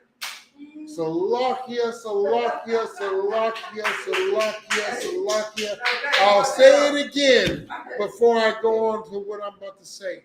Salakia some more. But I have to say it like this so you can understand what I'm saying. Muslims put them bitches to death for driving a car. Right. They be all in they chilling. Yeah, nigga, yeah, Akbar. Wait. Is this bitch driving? Get the stones. Get the stones right now. This bitch grabbed my car keys and decided to drive across the street. How dare her? They put a bitch to stone for driving. They kill her for driving. Go ahead, senor. Oh no, so look, I'm 12. They put this bitch to death for driving. For driving. Africans? That's the Muslims. Africans? Let a bitch come up against them if they want to. Let a woman come up against an African if she wants to. He's like, where's my machete? Where is my machete right now? I'm about to behead. I have to behead her. She dares to defy me and come up against me. She must be chopped up into pieces. Right? If you look at them purple maggots, they had an African in their group, and they killed the bitch because and that African killed them. Salakia, all right? Fuck that. Murdered his sister. That African murdered his sister. They didn't just kill him. Salakia. He murdered the sister and hit her. And I want to apologize to that sister, to Joyce Morgan's family. I didn't mean it like that. That's just me zoning out, trying to get you to understand. Joyce Morgan got murdered because a goddamn Hamite refused to be up under her, to let her rule and have power over him. Right. You can't have power over me. I'd rather go to prison and suffer up under the oppression of a white man before I suffer up under the oppression of a black woman. Right. Under a Negro woman. No woman rule over the African man. Right. The only person that can rule over the African man is another man. Right. And in this case, it was the white man. Right. He put her to death and went to prison for putting her to death. Right. But she wasn't going to put him in a prison of her own making. They don't go for that. Brett Favre is the same way. Let's get some more on the article.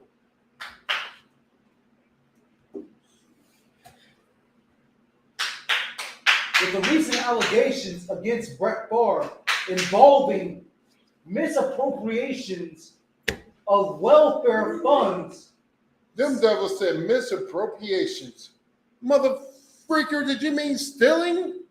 You said stealing wrong, devils. Right. Go ahead. Theft. It's important to cite the long-standing allegations of sexual harassment against Favre. This devil been pulling his rod out. This devil been on that Donald Trump stuff. Remember when Donald Trump got in office? He said, you got to grab him by the box. Didn't you grab a woman by the box? Grab him by the pussy. First thing he did when he got in office was grab a woman by her box. He said you grab her by the box like this. And he did it on live television. And nobody held this man accountable for it. They talked about it for a week and it got swept up under the rug. They pulled a Brett Favre. Brett Favre been on it, so you know who he voted for. Right? He has a history of sexual harassment. He has a history of grabbing them by the box. Grabbing them. For that stuff. Listen. That's where our people getting it from. I'm going to rape you and you're going to like it. That's the oppressor's position. Good going. They allowed that stuff on socks. They allowed that stuff to happen in jail. The white man allows that. That's why it makes sense. Why it's happening in jail, this and that, and all that. You're right. You know why it's happening. White men allow it. They allow people up doing that stuff for it to happen. That's why what we're about to read is happening. I'm done. Nah, hell no. You good, mighty man. This is good. It's like this keep coming out. Well, a member of the New York Jets. I say long-standing due to the light penalty and lack of justice for the victims. There must have been Negroes. Right. And even if they wasn't, that means the accuser must have been white. Right. Deshaun Watson, Matt Arias, and Ray Rice, each name brings an incident to mind. Domestic abuse. Them was all blacks, Hispanics, and Native Indians. Keep going. And they got the crimes. Listen to this. Domestic abuse, sexual harassment, and misconduct among NFL players. Stop. Remember that one devil that beat his black girlfriend up? It was a white boy who played for the Eagles. He beat his black girlfriend up so bad and thought that he killed her. When the police came, he said, I thought that bitch was dead. Yeah. I'm about to find him real quick. Hey, she's so bad against her own husband. So I gotta get rid of join this council soon. It starts at 10:30. They're going to have to hold it. No sweat. NFL player that beats his black girlfriend up. So, hold on. Running back for Jets, running back. Damn. Oh, she's so bad with the black man. You know what I'm saying? NFL player that beat his black girlfriend up. Let's see if I can find it. Yeah, I love my sister, but damn. That's still good up to the NFL player Zach Stacy.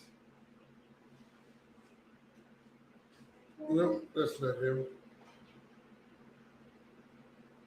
Philadelphia Eagles player that beat his girlfriend up.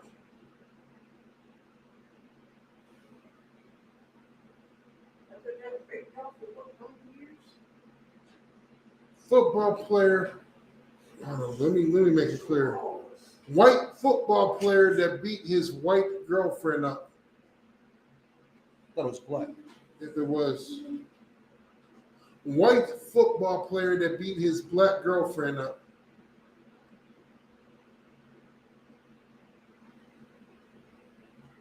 So they pulling up some shit that don't have nothing to do with it. Yeah, that sounds about right. That sounds about white. The pressure is the devil, man. And he always will be. Man. Next week I'm gonna find the next class. I'm gonna have it for you because it was a devil. He was a linebacker, right? Let me see if that matters. Let me see. White linebacker for the Philadelphia Eagles that beat his black girlfriend up.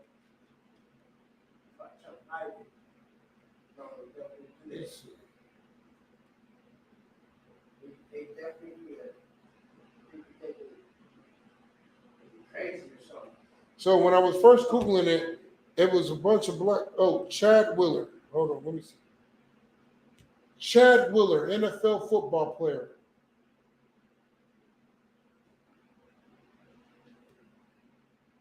Chad Willer, NFL football player. That's him. God damn, it took forever to find this devil.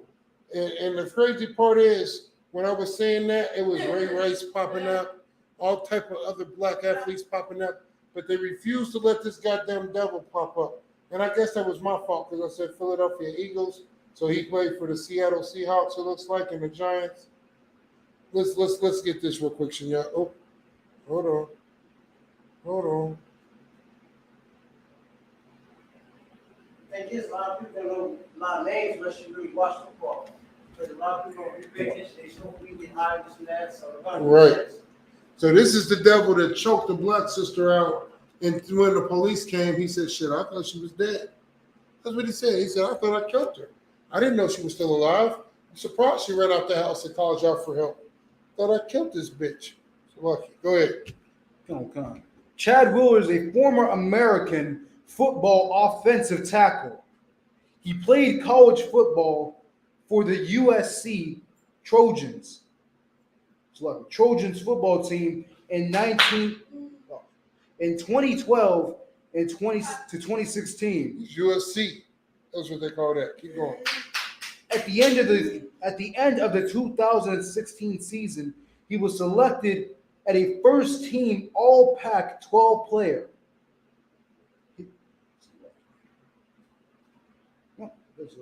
He was also chosen by Campus Insiders. That's it on that. Let me get some more. Yeah, let's see if we got some more. Because they want to tell you how good he is. Yep. But what about the wicked shit that he did? They don't have anything on that? Right.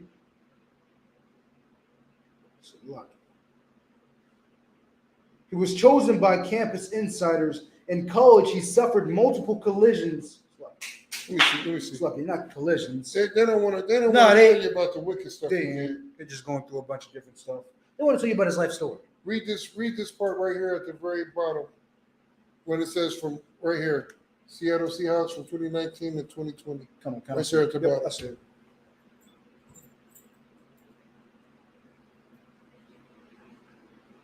Seattle Seahawks from 2019 to 2020. He was waived from the team after being charged with 3 counts of felony domestic violence for severely beating his girlfriend. That's it. So they charged. They didn't even tell you anymore. That was it. Shouldn't that be attempted murder? Yeah. Yep. He told the police that he thought he killed her. Shouldn't that be attempted murder? My thing is this. Like you said, it should but be. It took forever to find that. My thing is this. Like you said, it was attempted murder. Because the thing is this. Right here, it's reading this. Now keep in mind, this man played football. He's 6 feet and 7 inches tall. Right. And weighs 318 pounds. Right. What woman did you have to hit or beat on that it takes for you to realize that she's not a threat? What was that bitch? 7 foot, 400 pounds? You get what I'm saying? Like not to mention that she's already a female. Even if it was for a black man, should be put to death. That's how it should be. When I was googling it, damn right. But here's the crazy part. When I was googling it, he didn't pop up. I had to keep searching because only the black athletes were popping up. They love to crucify black people, but when it comes to their own, they protect them. You have to dig deep. You have to search. You have to find. You have to know what the hell you're looking for. You have to know their name. You have to go to their college. You have to go to their state. But when it's niggas, just put niggers that did something stupid. No, right. You saw Last Kingdom, the movie? You ever seen the movie? And it's this white female. What's it called? The Last Kingdom. And like this white female and like Eric Ocean. Let's say he was a black dude, but he's a white dude. He was like a bad. Oh, you talking about the Netflix show? Yeah. You said movie. Yeah, I know what you're talking about. Last Kingdom. Yeah. And like she always be hating on the Ocean. Let's say he was a black dude. The one that he used to deal with. You know what I'm saying? Because he's like, they always hate it's pagan and all that. You know what I mean? Like, they don't really, they hate on their own people. What I'm saying, she always be like, should be put to death. All the time, she always said, that should be put to death. Or something like that. Yeah, it was the king's wife. It was the king's wife. And then he ended up saving the bitch several times. Yeah. Watch out for that. No. I know exactly what you're talking about. Yeah, I've seen it. Should be put to death. That same thing for the white man. Should be put to death. Brett Favre never be put to death. Let's get some more on the Brett Favre article.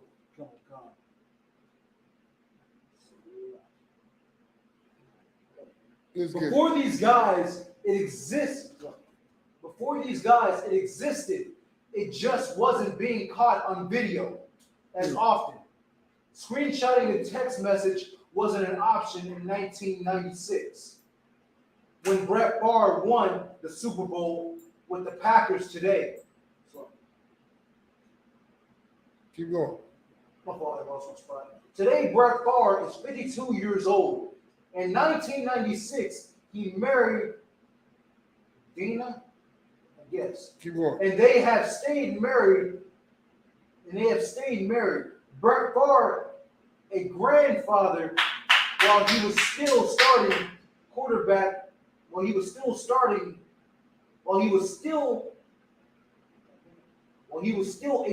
quarterback in the NFL. He's still beloved by NFL fans. He was excited. White Jesus. Right. White quarterback Jesus. White NFL Jesus. Keep going. Right. He was excited to watch the pocket, a gunslinger, and a relentless competitor. Relentless. Right. He was a beast on the field. We can't hate Brett Favre. It don't matter what he do to niggas. Right. We love him. Keep going. But here's the thing. Deshaun Watson is too. Watson may have not won a Super Bowl, but he had led the Texans to a thriller wild card victory in 2019. He may not be in a Hall of Fame lock, but Favre, but he was well on his way. The NFL sports writers alike seamlessly stuck their heads into the sand when the message parallel allegations when the massage parlor allegation commenced. And nigga went to go get a Love Me Long Time. Right. How much more star treatment did Brett Favre get in the Green Bay Packers and later NYC while a member of the Jets? Nobody did a damn thing about him doing all this wicked stuff. Keep going. And a lock for the Hall of Fame. Mm-hmm. A lock. It's been virtually forgotten that Brett Favre spent 46 days at the beginning of the 1996 season in rehab. In 1996, Brett Favre won the MVP and was the most popular player in the NFL. We forget about everything that the oppressor does. We forgot about slavery. Right. Let alone Brett Favre spending 40 days in rehab for being a goddamn dope fiend and an alcoholic. Keep going. Right. Favre stated in his biography he was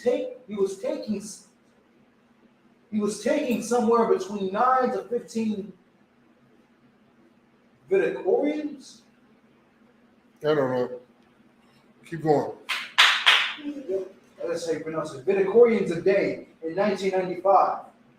At a press conference in 1996, the team alongside Favre announced he was checking into rehab. Brett was painted as a humble hero who made a difficult personal decision. What was it? He was painted as what? A difficult personal decision. No, he was painted as a hero, as a humble hero who made a difficult personal decision. If there's a black person, he's painted as a dope fiend. Right. But if it's a white person, he's painted as a humble hero. Keep going. Look how strong the white man is. Right. Make this personal decision to quit being a dope fiend and going to rehab. You niggas is dope fiends. Only the white man is strong. You niggas is dope fiends, but the white man is strong. He's a humble hero. The pressure's the devil. That's all. Keep going, Shinyan. He was the most popular in the NFL. The press loved him for it. The press loved him for admitting to his addiction. Mm-hmm. So y'all use a dope fiend, use an alcoholic. We love you, Brett Favre. You're a sex addict. We love you, Brett Favre. You're white Jesus. What?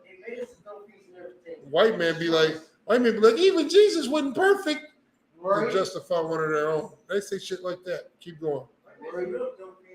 Damn right. Damn right. Go ahead, Shinya. The press loved him for admitting to his addiction. Mm-hmm. It added to his just image. He's one of us. Being just another guy. He's one of us. Right. He's a jack, just another guy. Right. Keep going. In reality, Favre was anything but humble. In reality, Favre was another goddamn devil Right. who didn't give a damn about the suffering of blacks, Hispanics, and Native Indians. He was just like Joel Osteen. He was just like your Christian pastor. He was just like every goddamn white person in power and authority and every nigga to serve up under him. Keep going. When the league gave their statement, they said Favre came forth willingly. But in the aftermath, it was evident that wasn't the truth. This wasn't the truth. Said he came forth willingly, but it wasn't the truth. The league is lying for him. The NFL is lying for white quarterbacks. This can't be real. Right. This is a lie. Right. That they're lying. Right. Why are you lying that they're lying? Right? That's what we want to believe. But at the end of the day, the oppressor is the goddamn devil. The Bible speaks of. That's right. Man, when football players, man, they made a movie about how racist they are. They absolutely did. And they act like if they changed, it's still the same. What happened? What changed besides the time? Right. Because the ownership didn't change. The ownership didn't change. The same racists that were white old man. Oh, there it is. Would you fix that Tesla ball? Is that the camera that she just knocked That's down? the camera. You the worst, nigga. This nigga knocked down the camera. You the worst. That's a while. Oh, there it is. Oh, little girl, Sit go down. You're the worst. That's the while. Is that it? Yeah, you gonna leave like that. Yeah, most are Christ. Yeah, It's only a matter of time. yeah, go ahead. Damn it. She pulled a Brett Favre. We can't blame her. It's the camera. It dove off. We can't blame her. They can't blame Brett Favre for raping and stealing. How can we blame her? Right? That's why we wouldn't leave like that. Damn right. Go ahead, Sheena. Let's get some more on the article. A team doctor confronted Favre. A team doctor confronted Favre about the drinking and drugs. Favre didn't budge. Favre refused to act. So the doctor did. He reported the addiction to the league. The league gave Favre the opportunity to pay a steep fine weekly or check into rehab. In addition, the NFL requested Favre abstain from drinking during the 1996 season. Favre had a reputation as a heaver drinker, which had begun in high school. Right. He continued drinking in college and brought the party to Atlanta, where he begun his career. He was a self-proclaimed party boy. Favre took the deal, went to rehab, and proclaimed himself a changed man. So, that's not hold himself accountable. No, hold himself not guilty. Yeah, Yes, right. not accountable, guilty. Hey, listen, I'm a white man. Why do I have to say that I'm messed up? I'm white. Is my right as a white man to say He didn't change of his own volition. He changed solely because he was getting an ultimatum. Either you change right now and you go to rehab, or we're gonna cut your deal. I'm American. And because he went to rehab, he's a changed man. right? Because he was given a deal and an option, an ultimatum, he's a changed man. Damn right. You know, it's a lot, sir. You know, people say, I'm American. You know, I don't gotta do this and that. Like, you ever heard that? You know what I mean? Like, Yeah, that's their spirit. they always be like that. And like, you know, oh man, I've been hearing that a lot when I was around a lot of white folks. They're thinking they're better than us and everything. So I mean, I got. It ain't a devil alive that don't think that they better than black people. Right. Even the poorest of devils think they better than us. In 2007, Brett Favre was traded by the Packers to the Jets for a conditioned fourth round pick. It's hard not to wonder if Favre's history played a factor in the Packers' decision to draft Aaron Rodgers. 3 women accused Brett Favre of sexual misconduct. How many? 3. Three women accused Brett Favre of sexual misconduct. Scripture say get 2 witnesses. Right? They got 3. Right. In New York. The first is Jen Sturgeon. Sturgeon. I don't know how you pronounce it. You keep going. Jen was an employee of the Jets and was beginning her career as a sideline reporter. In 2010, Jen had posed for Maxim and later Playboy. She had a confession. She had a confession column in sports, enlisted in Illustrated. Wow. Jen would later state Brett made her uncomfortable with continuous text messages, emails, and later penis pics.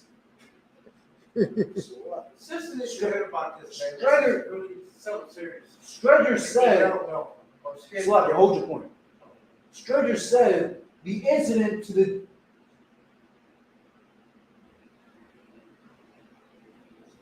my fault, that stuff now. It dropped down. Stranger said Brett went as far as sending her a video of himself masturbating. Jesus Christ. He was choking the chicken on her Jesus shit. Christ. So check this video out, girl. Shooting dice. This is borderline, like you said, sexual harassment. This is just everything you could think of that is just that is the most wicked thing as far as sexual acts go. That is the oppressor being the oppressor. This is just sexual deviance at this point. This is just. That is the oppressor being the oppressor. Yeah, man. I'm not shocked. Yeah, I'm not either. Not at all. So I can hold your point. Let me go finish up with the story. She didn't want to report the incident to the Jets for fear of retaliation within the organization. Right. Brett was the face of the Jets in 2018. That's like 2008. After Jen, two other women came forward claiming Favre had sent sexual inappropriate texts. The two women, Christina Scoville and Shannon O'Toole,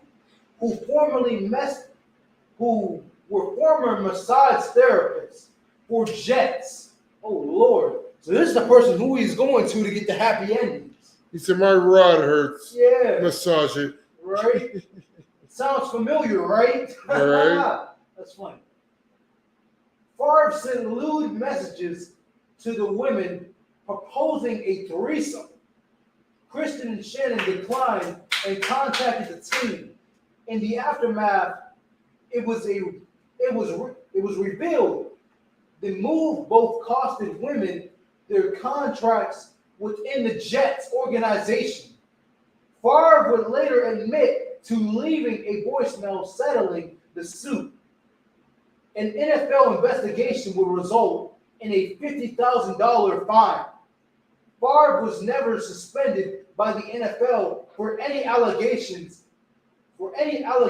sexual harassment or drug abuse. That is all in that article, man.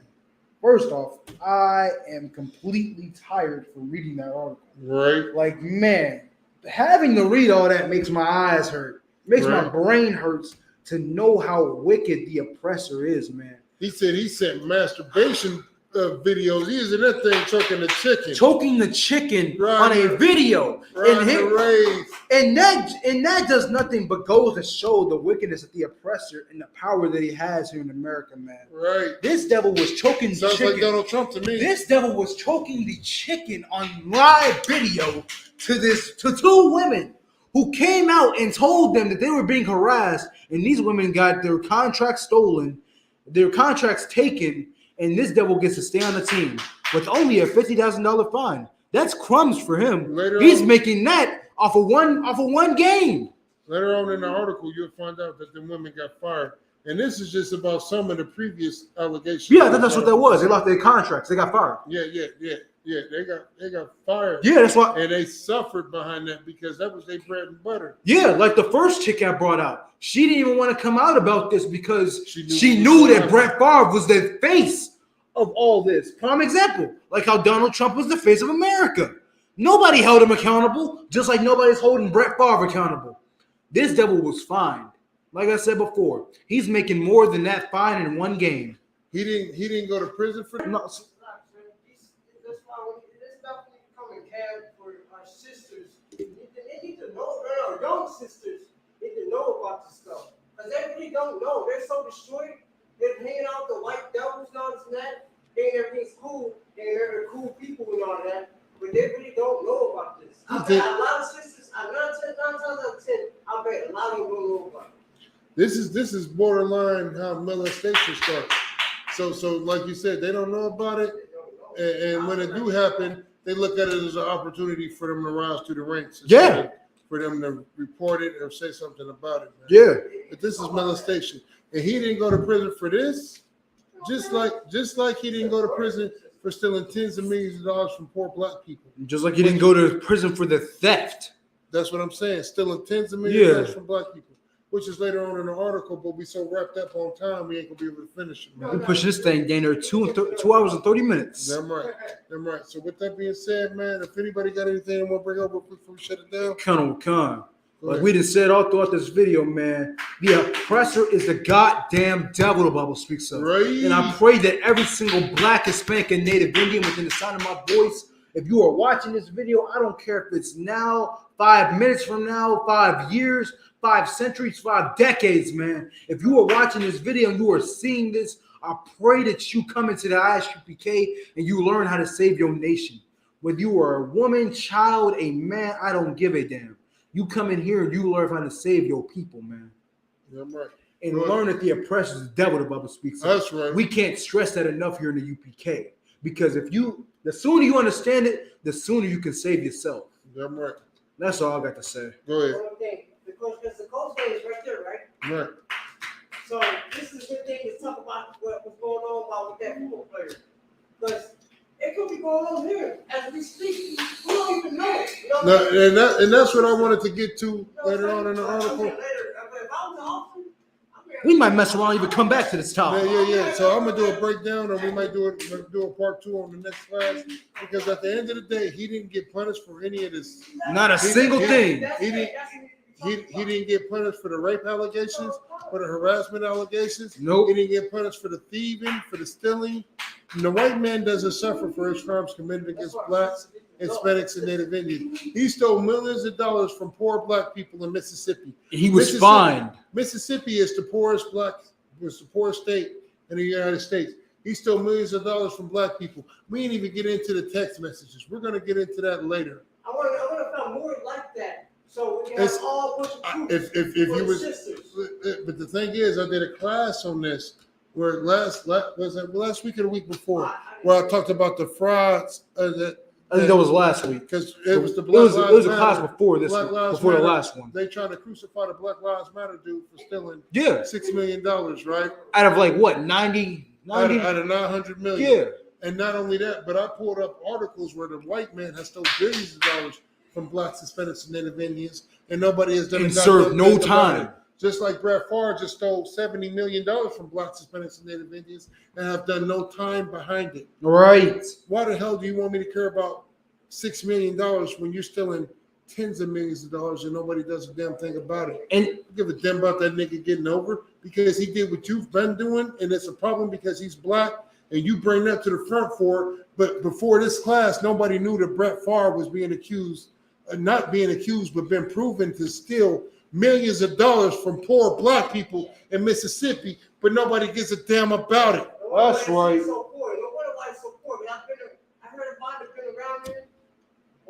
They've been stealing the welfare money from black people. Right. That's why sister got on TV and said that she got 4 kids as a single mother and don't get a dime from the government. They said that there's $86 million being distributed to Mississippi, but 90% of it is denied to go to the people that need it.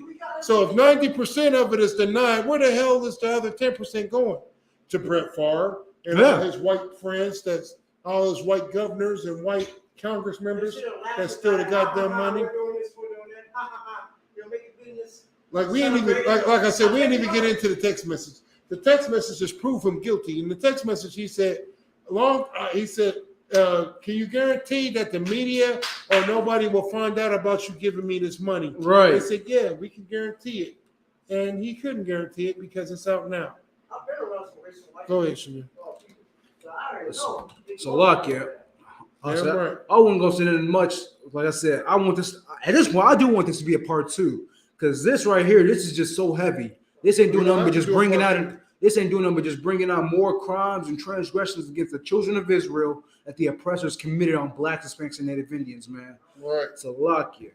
Like we said before, the oppressor, the goddamn devil the Bible speaks of.